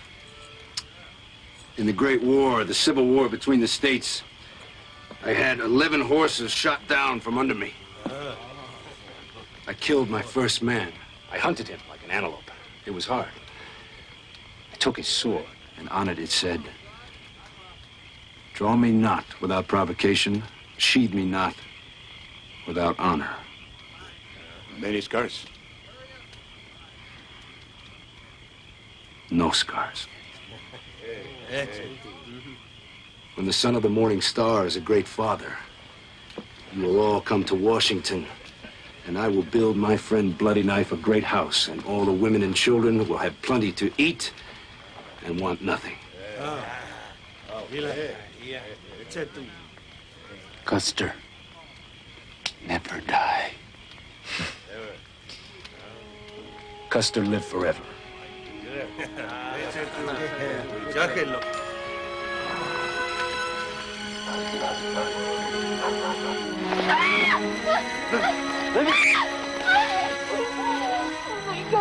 Only a dream. So bad?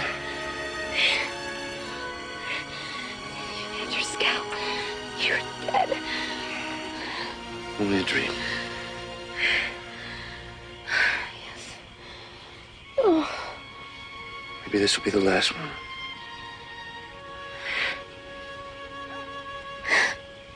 I'm sorry you have no babies. I wish we'd been able to have babies. Shh. Maybe still.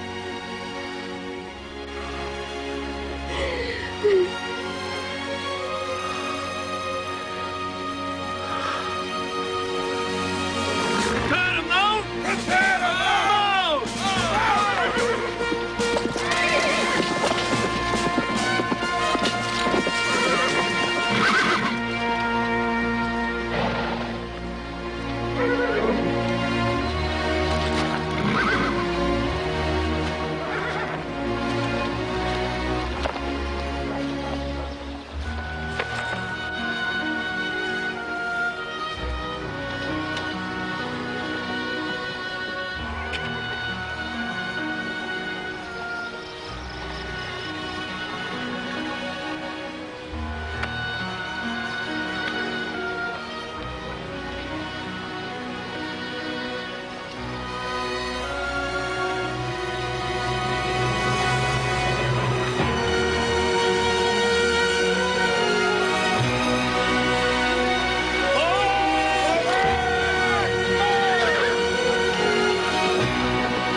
Must go back. You are a soldier's wife.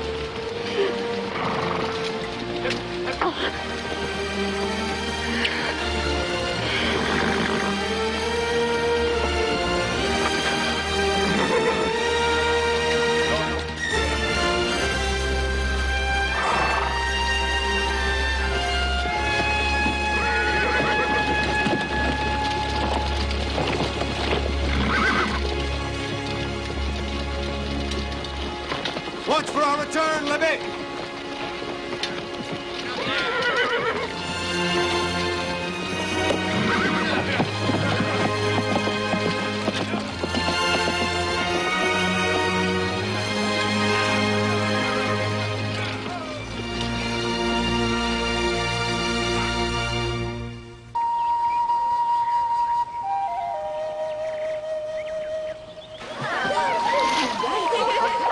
By the spring of 1876, we were considered hostile.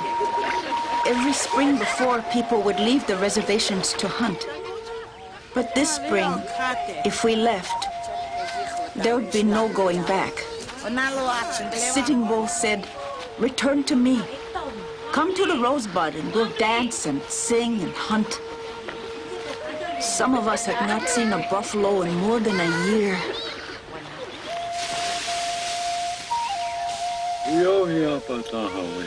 Sitting Bull. Sitting Bull.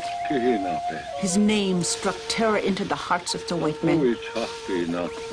And by now, no one hated the white man more.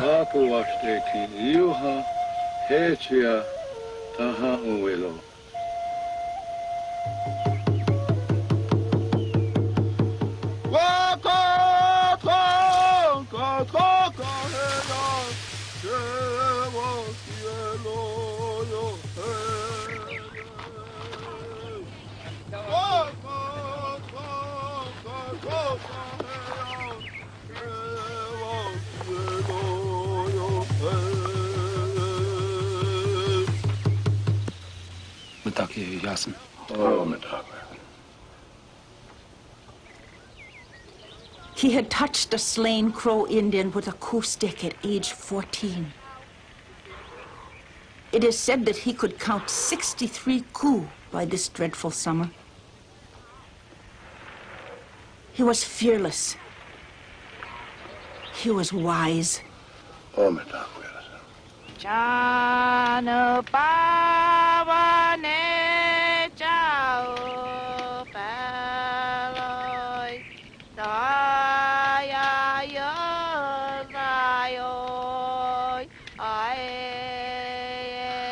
Sitting Bull called for a sun dance, and he sacrificed.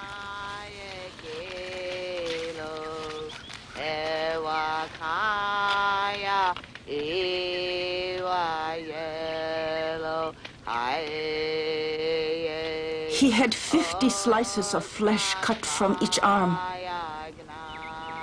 He went without food or sleep for 3 days.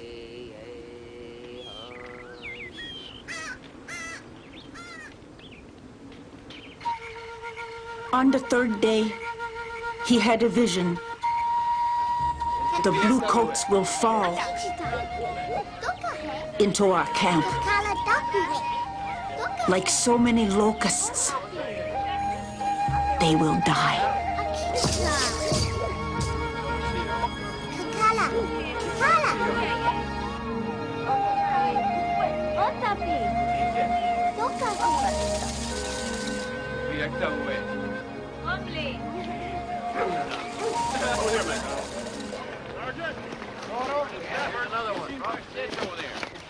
General, it's to be Reno's reconnaissance.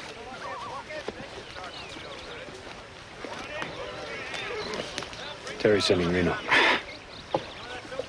Don't worry, Artie. Reno couldn't find Indians on a reservation. He is to go south to the mouth of the Little Powder.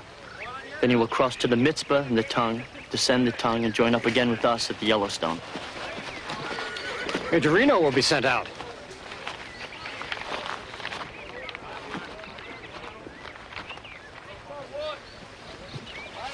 Congratulations. I'm to take your guide and 8 of your Indian scouts.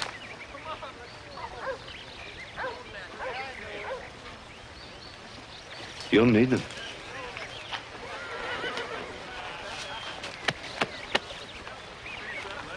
One day we're going to have to invade Mexico and make her ours.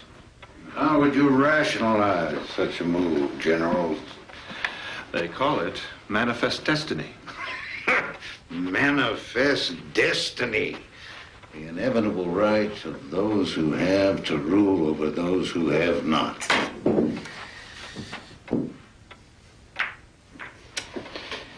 What will history think of our small conceit? What do you think, Ulysses? I think nations, like individuals, are responsible for their transgressions. During the Southern Rebellion, It seemed to me the beginning of an answer to let us have peace. I hope we're on the eve of a new harmony.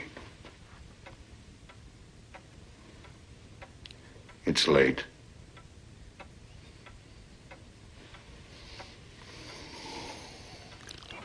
You did this in positive defiance of my orders. I am sorry, sir, but I thought that we might discover a trail. I know what you thought.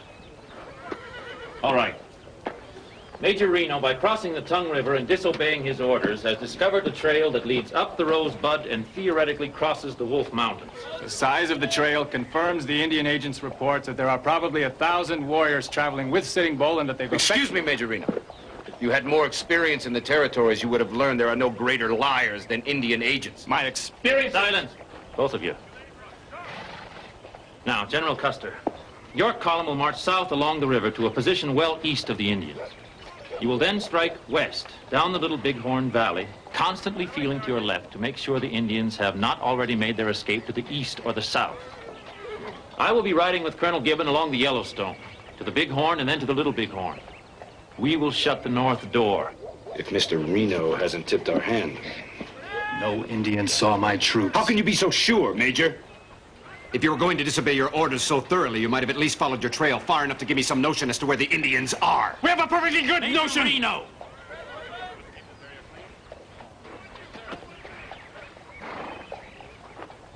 You will be departing with General Custer in the morning. You will be under his command.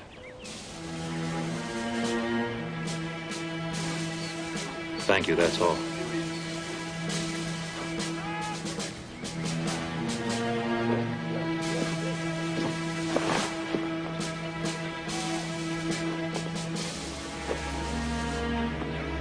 I want you to explore the upper reaches of Tulloch's Creek. Do you want Gibbon's 2nd Cavalry and the Gatling guns? The guns will only impede my march. I want no supply wagons. We'll take pack mules, and I need no extra soldiers. The 7th Cavalry can stand up against anything we might run across. I'll send you written orders in the morning. Don't be greedy, Custer. Wait for us. No, I won't.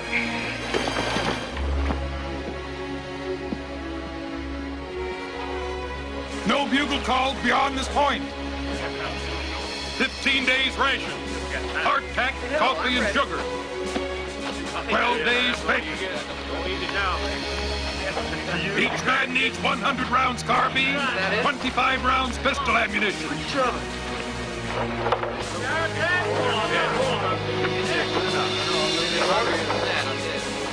Extra forage for the horses. Sabers will be stowed and left. And extra salt. We may end up eating horse flesh. Cinch that little tighter.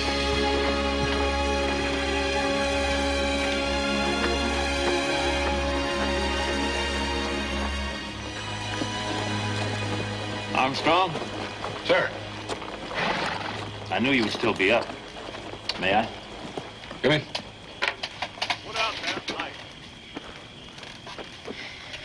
Warm. June weather? Riding Libby? Yes. May I mail it for you? I will leave it with you in the morning. Thank you. We should be in Philadelphia for the centennial celebration. Well, sir, maybe by the 4th of July, we can send the country a birthday present.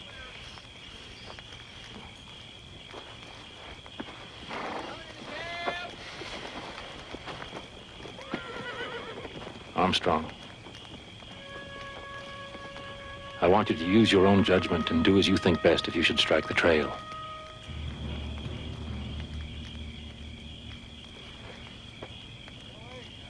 And whatever you do, Custer, hold on to your wounded.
The Badlands of Montana were especially hot and punishing that summer. By the third week in June, the 7th Cavalry was a month out of Fort Lincoln.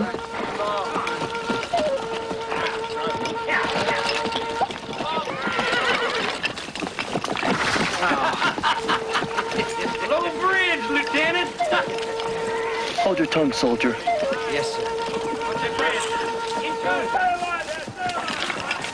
The last letter the general wrote to me read, "I am now going to take up the trail where the scouting party turned back. I feel hopeful of accomplishing great results. I will move directly up the valley of the Rosebud. Colonel Gibbons' command and General Terry will proceed up the Bighorn as fast as they can go. We take no tents and desire none. I hope to have a good result to send you by the next mail."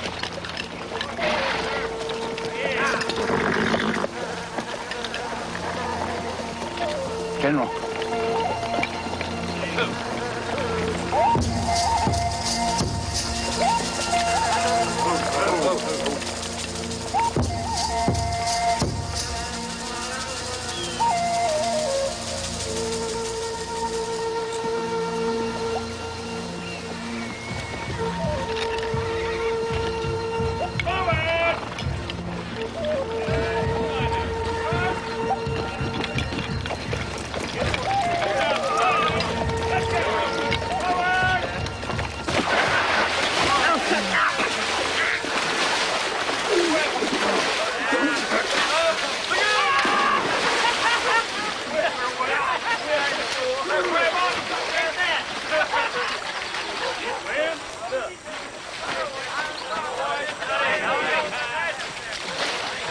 You must expect to meet well over 1,000 warriors. Does anyone have any thoughts or advice?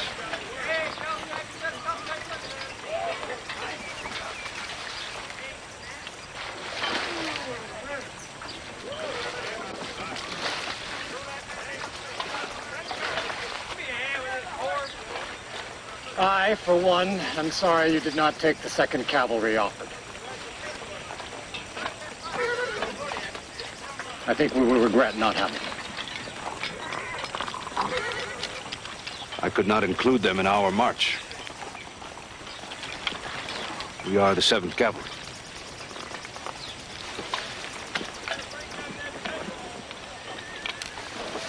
We will pursue the Indians until we find them.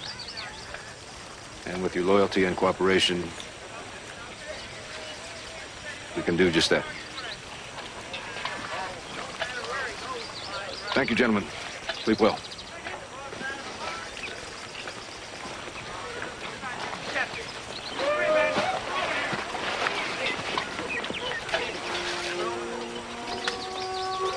Does the general seem different to you? Well, sir, I've never seen him quite so charitable at an officer's call. Yes. That's what worries me.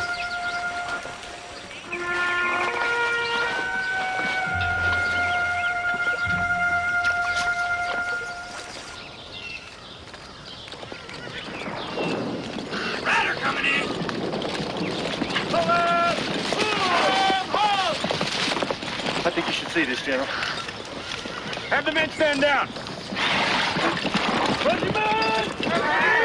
Dismount!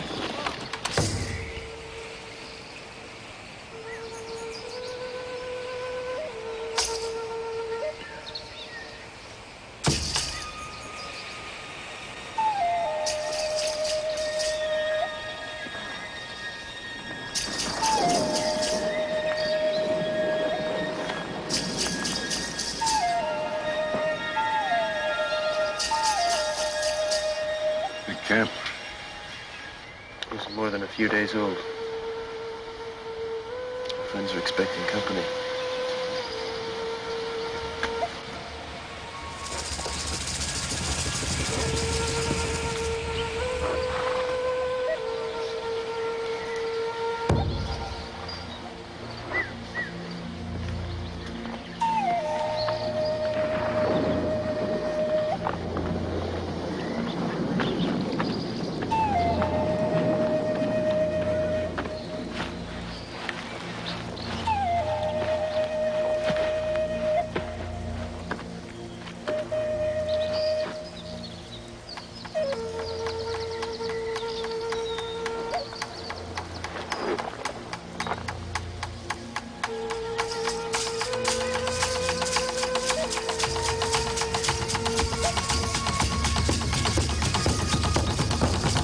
Fight like bulls. Whites run like women. How many Indians, Bloody Knight? Tell him.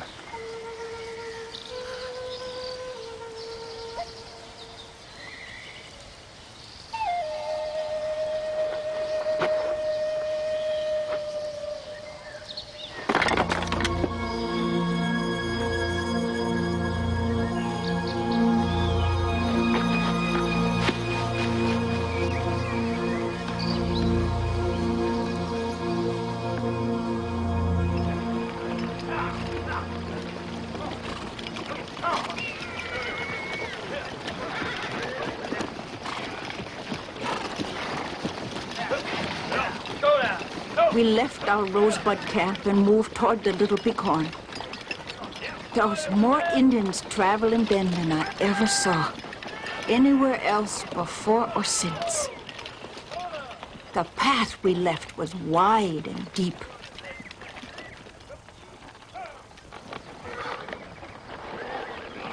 Over the mountains. We follow the trail. Don't we first got Tulloch's Creek? No. Buddy, we're after containment, not a battle. Is that what you would do? Yes. Maybe you should have been the general. I didn't have to be the general. I won all the medals. Buddy, you don't have to go after them by yourself.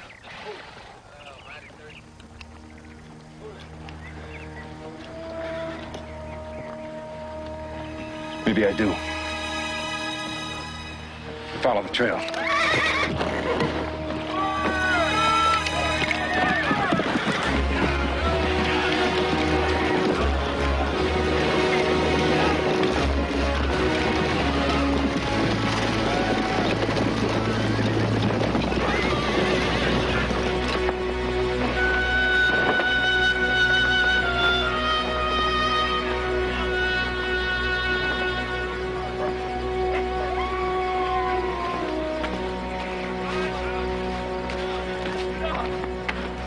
'General? General! The scouts have returned. They say the Indian Trail crosses the divide. Have the Indians scattered? No. I want you to send the scouts ahead to that high point they have told us about. Yes, sir. See if they can spot the camp from there. We will follow. Tomorrow, sir? Tonight.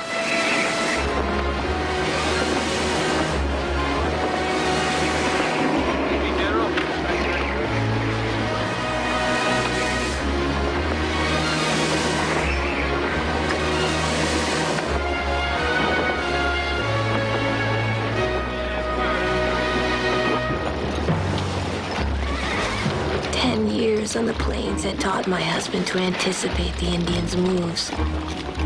Don't let them scatter. Stay close. Attack at dawn.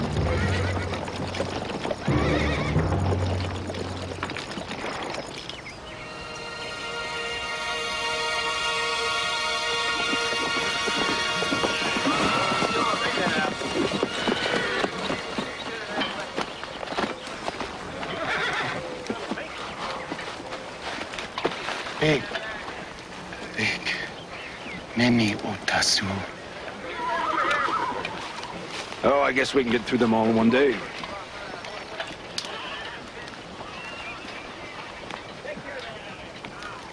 Once we find the hostiles,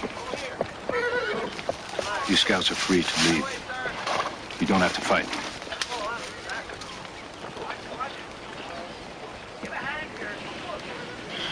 Plenty good soup ponies.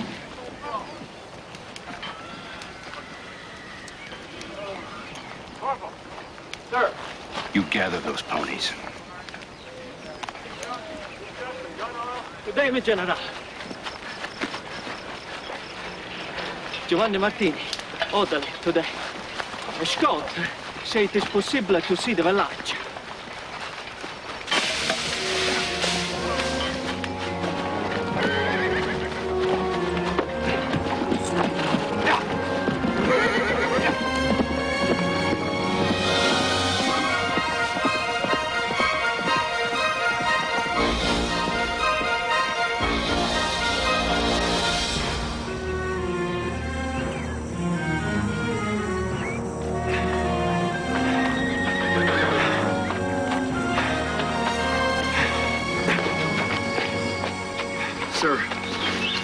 Suggest you give orders. There be no fires. If I can see our camp from here, the Indians can see it too. Where do I find these hostiles? Off to the western horizon, sir. Beyond the far bluff is the valley of the Little Bighorn. The village is there.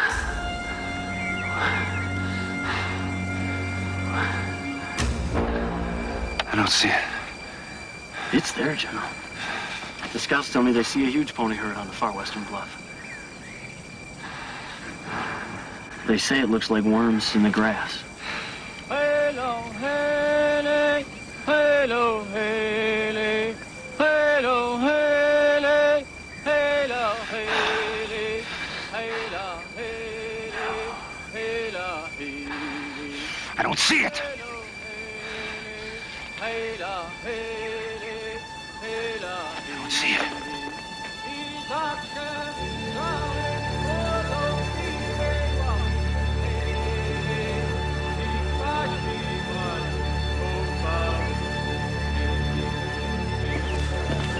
Generals, come in!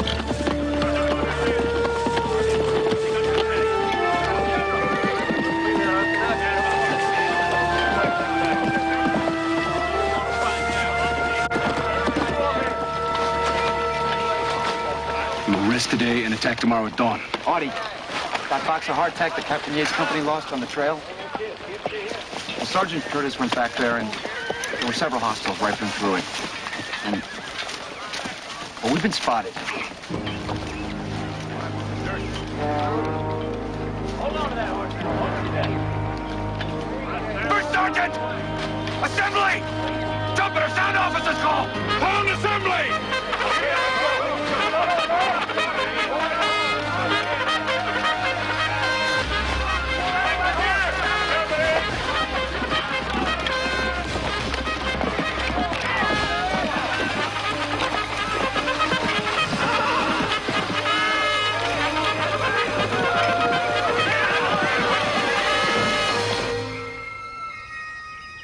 Sitting Bull prayed for us that day, high above our camp on the Little Bighorn.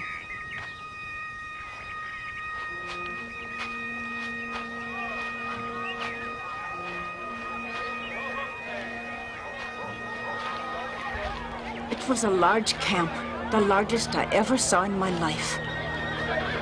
The village stretched for 3 miles along the river. I think there were 10,000 Indians. We were to stay at the camp but one night and then go the next day. We were moving when Longhair attacked us. He must have been surprised.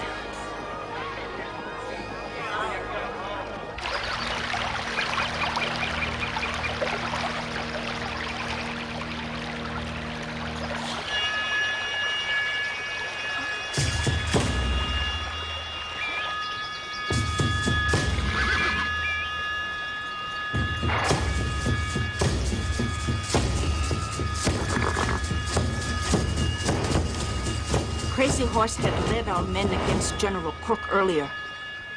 That victory gave our warriors great courage. We were strong. We were ready. We had to fight. The sun was hot that day. I believe there were clouds. I know there was no rain.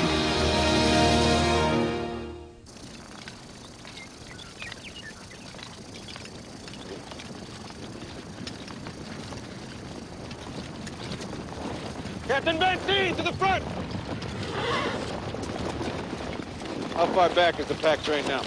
2-3 miles. You will take your battalion and diverge at a left oblique of about 45 degrees. You will sweep everything you see before you, pitch into anything you might come across. Hadn't we better keep the regiment together, General? If this camp's as big as they say, we're going to need every man we've got. You have your orders. General, I'm not clear about this. How much of an area do you want me to scout? You heard me, Captain! Sweep the area!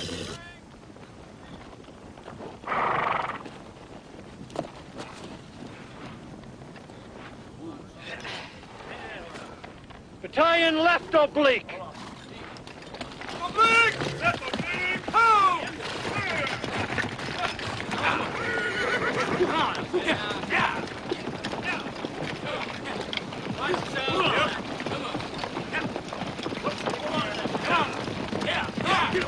Send a man after Benzine with supplementary orders. Tell the captain that if he finds nothing, he is to go to the second line of bluffs. Also, he is to keep at least one mounted officer with a command of 5 or 6 men well in advance of the detachment.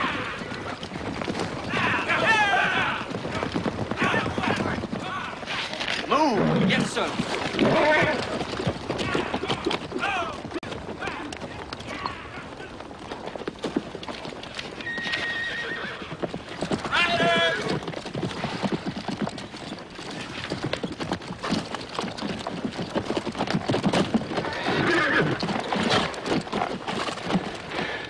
Scouts come across a fancy burial lodge. They say they won't go past it. You better talk to them.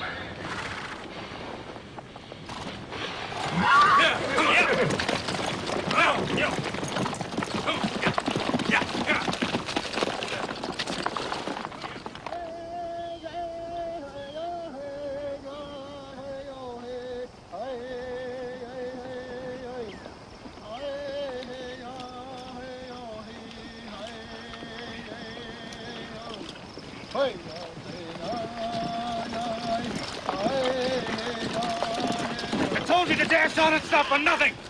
You disobeyed me! Move to one side and let the soldiers pass you in the charge. If any man of you is not brave, I will take away his weapons and make a woman of him! Tell Jason, Istaho, Ohio Kotek, the Belsham.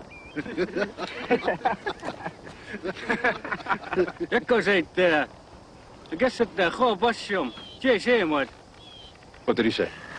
He says that if you do the same thing to all your frightened soldiers, it's going to take a long time. General!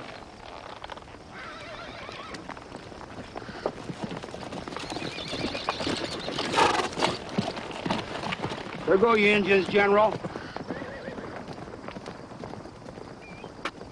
Running like the devil.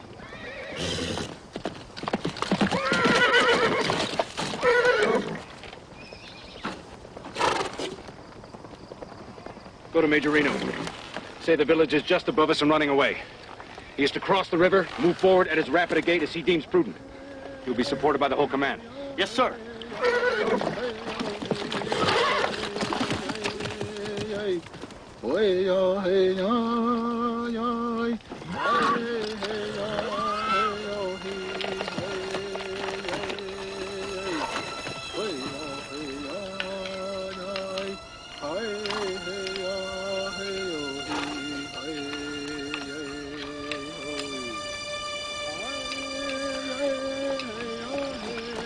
I go gather those ponies. Go with Reno. Friend, today you and I go home by a road you do not know.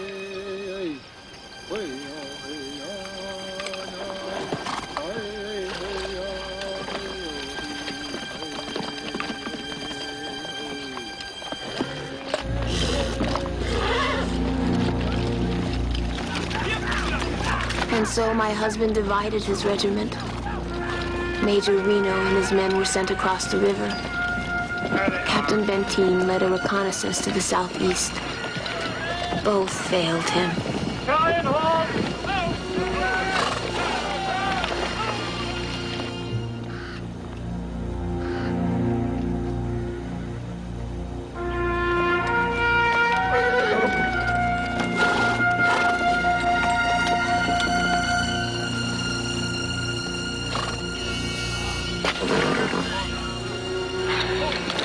Nothing. Forced night march. Men and horses exhausted. Nothing! Oh, God, it's a waste of time. If there are Indians in this valley, they're there.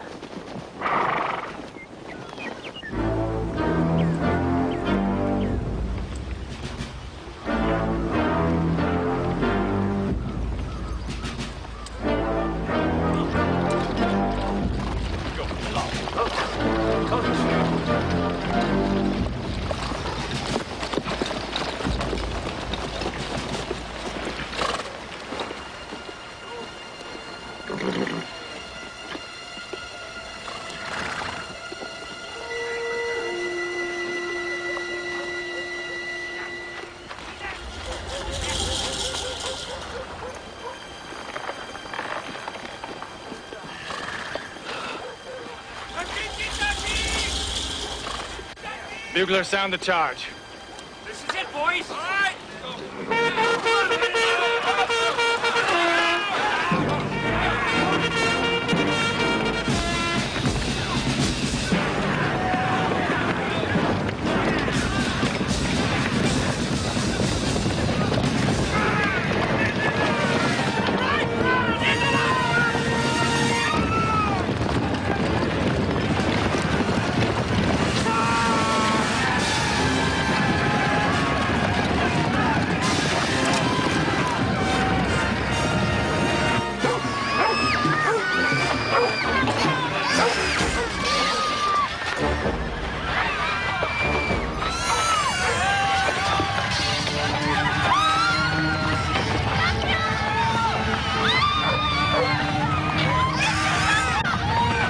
It was somewhere past the middle of the forenoon.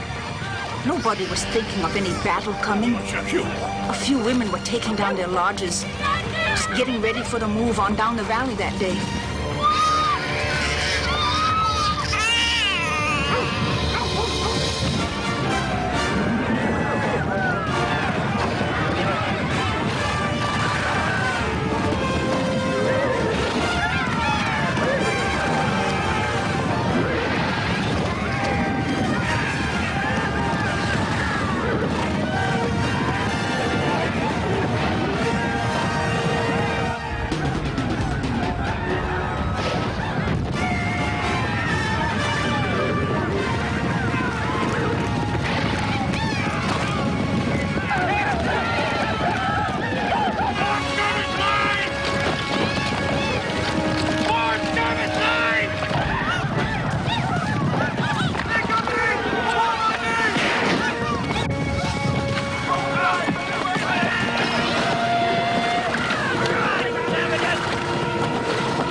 Begins. Orderly, go to Captain Benteen. Tell him to come on. Big village. Bring ammunition back. Be quick. Yes, General.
to the other end of the village and strike there.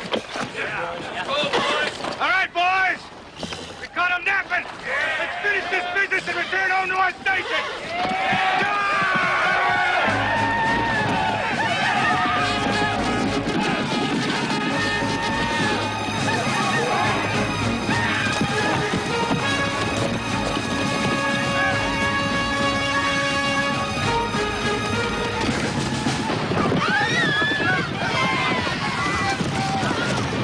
Sitting Bull gathered the old people and the women and the children. He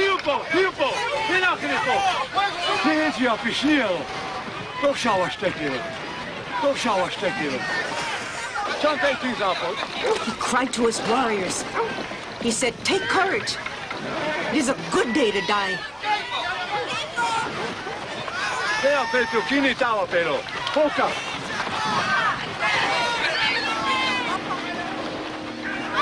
The Bluecoats attacked the Hunk Papa circle at the end of the village, a good 2 miles from our Cheyenne camp.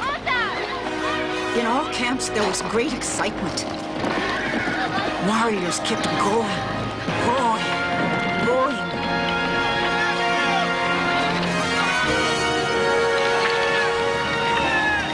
I wanted to go too. Anger was our best weapon that day.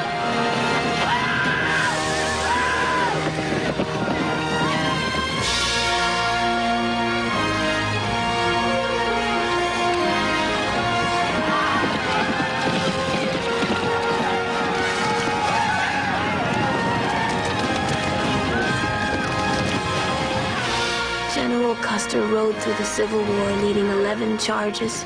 He rode through the plains and never called a retreat. He never asked a soldier to do anything he would not do himself. I think, what was it like for him at the end?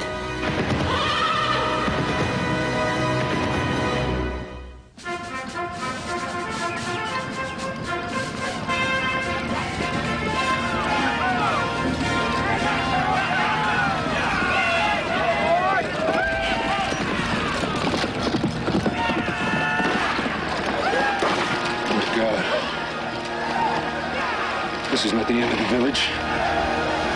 This is the middle.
Private Martini, orderly of the day.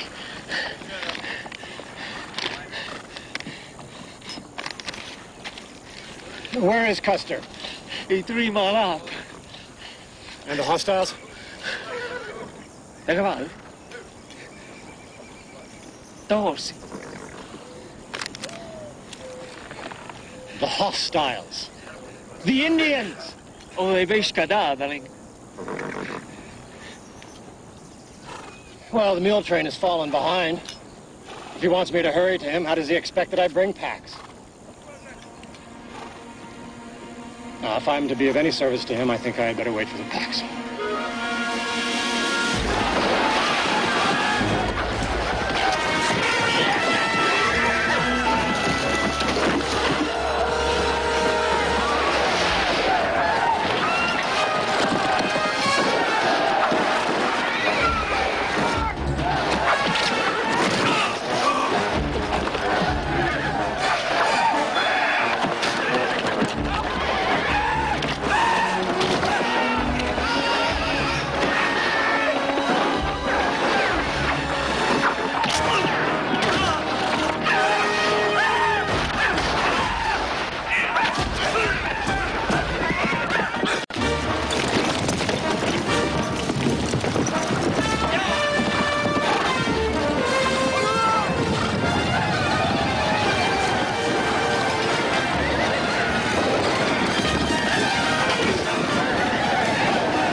group of soldiers was trapped on top of a hill. But most warriors were downriver battling Arquette.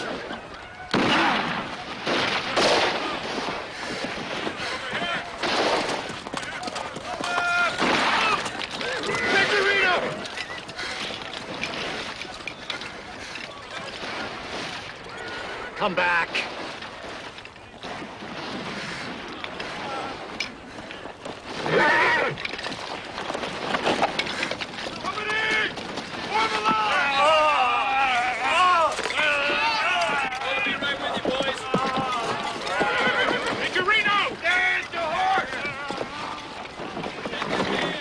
We expect immediate orders to advance, sir.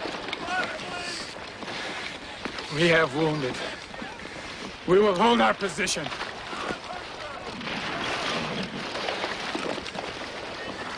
Captain, permission to go to the sound of the firing, sir!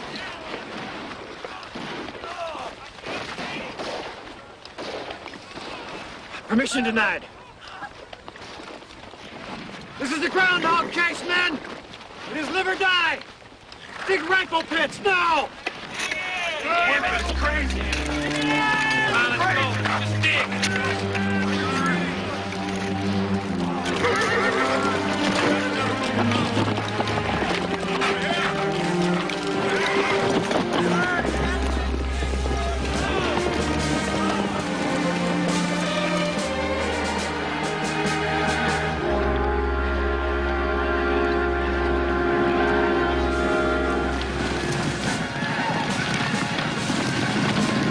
Ah!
The first steamer that returned from the Yellowstone had brought the letters from my husband. I was to join him for the 4th of July. We were going to celebrate the 100th birthday of the United States.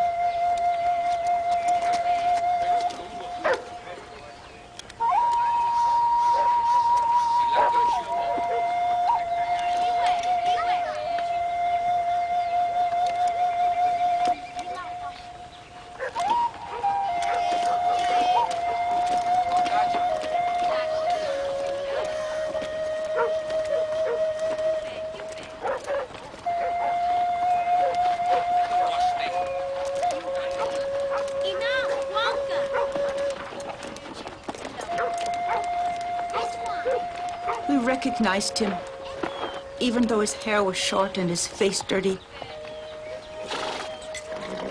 A Lakota warrior came to cut him. The Cheyenne women pleaded for Custer. They said he was a relative, the husband of Mayotsi. So the warrior only took a fingertip.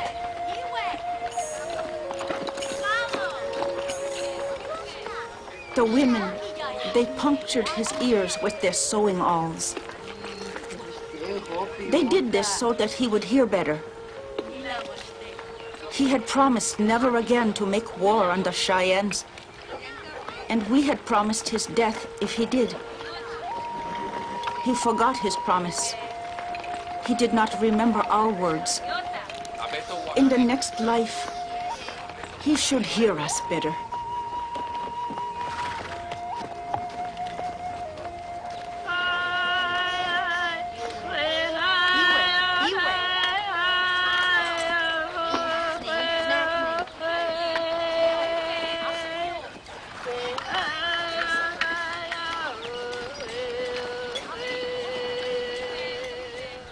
My people traveled with Crazy Horse, first into the Bighorn Mountains, and then down into the Powder River country. We froze. We starved. The white men kept coming.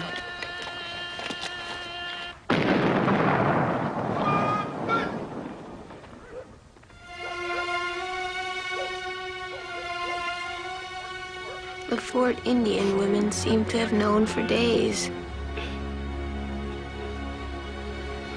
We waited for the news, for a word, and it came.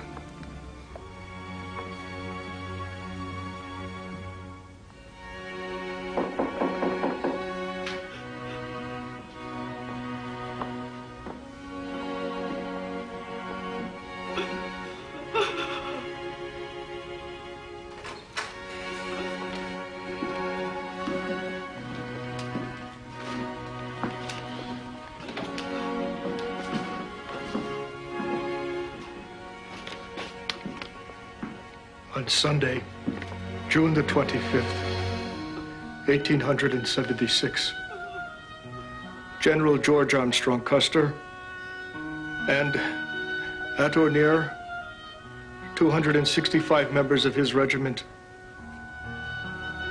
were killed in battle with hostile Indian tribes at the Little Bighorn River.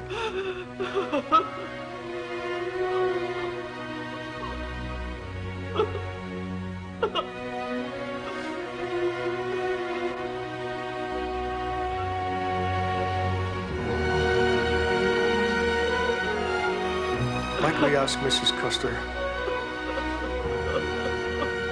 that you will accompany us as we tell the other wives?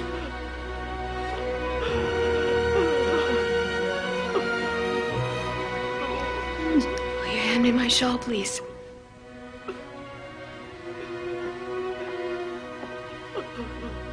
I'll be back. I must pack and prepare to leave now.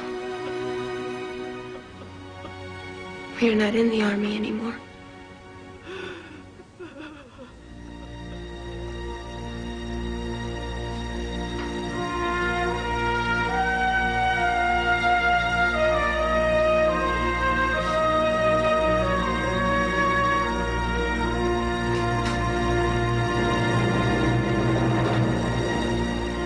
Months after the battle, Crazy Horse and we who were with him surrendered.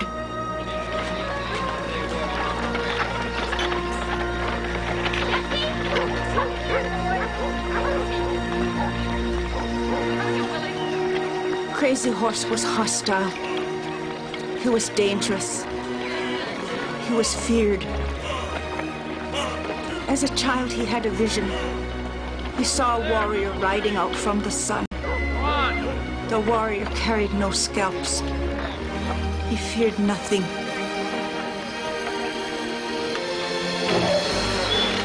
He'd felt destined to protect his people from the white men. But in the end, he saw he would die.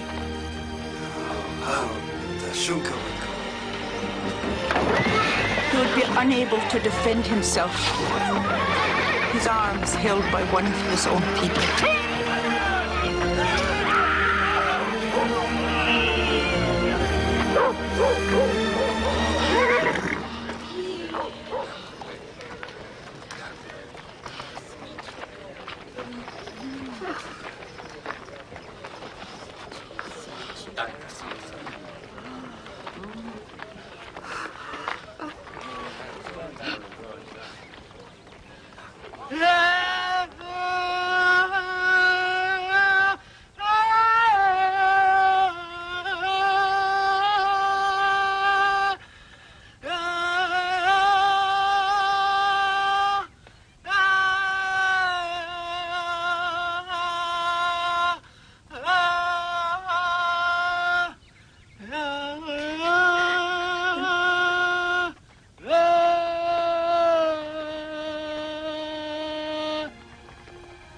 Sitting Bull surrendered in 1881. In 1890, some called for a ghost dance. We can pray back the buffalo, they said. We can dance back our lives. We danced and we danced and we danced. One cold dawn, Indian police killed Sitting Bull and his son. Soon after, the last of the ghost dancers were massacred at a place called Wounded Knee. And then the Plains Indian Wars were over.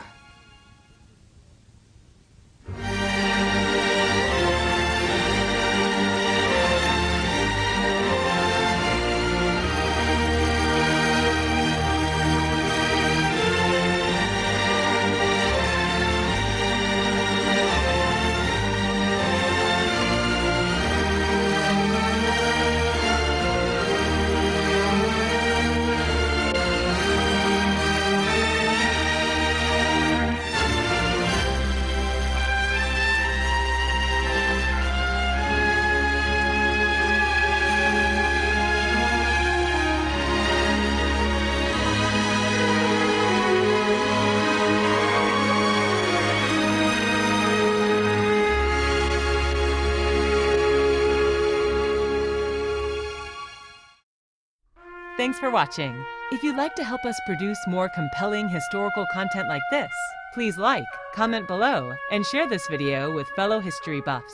And of course, be sure to subscribe to help keep history happening.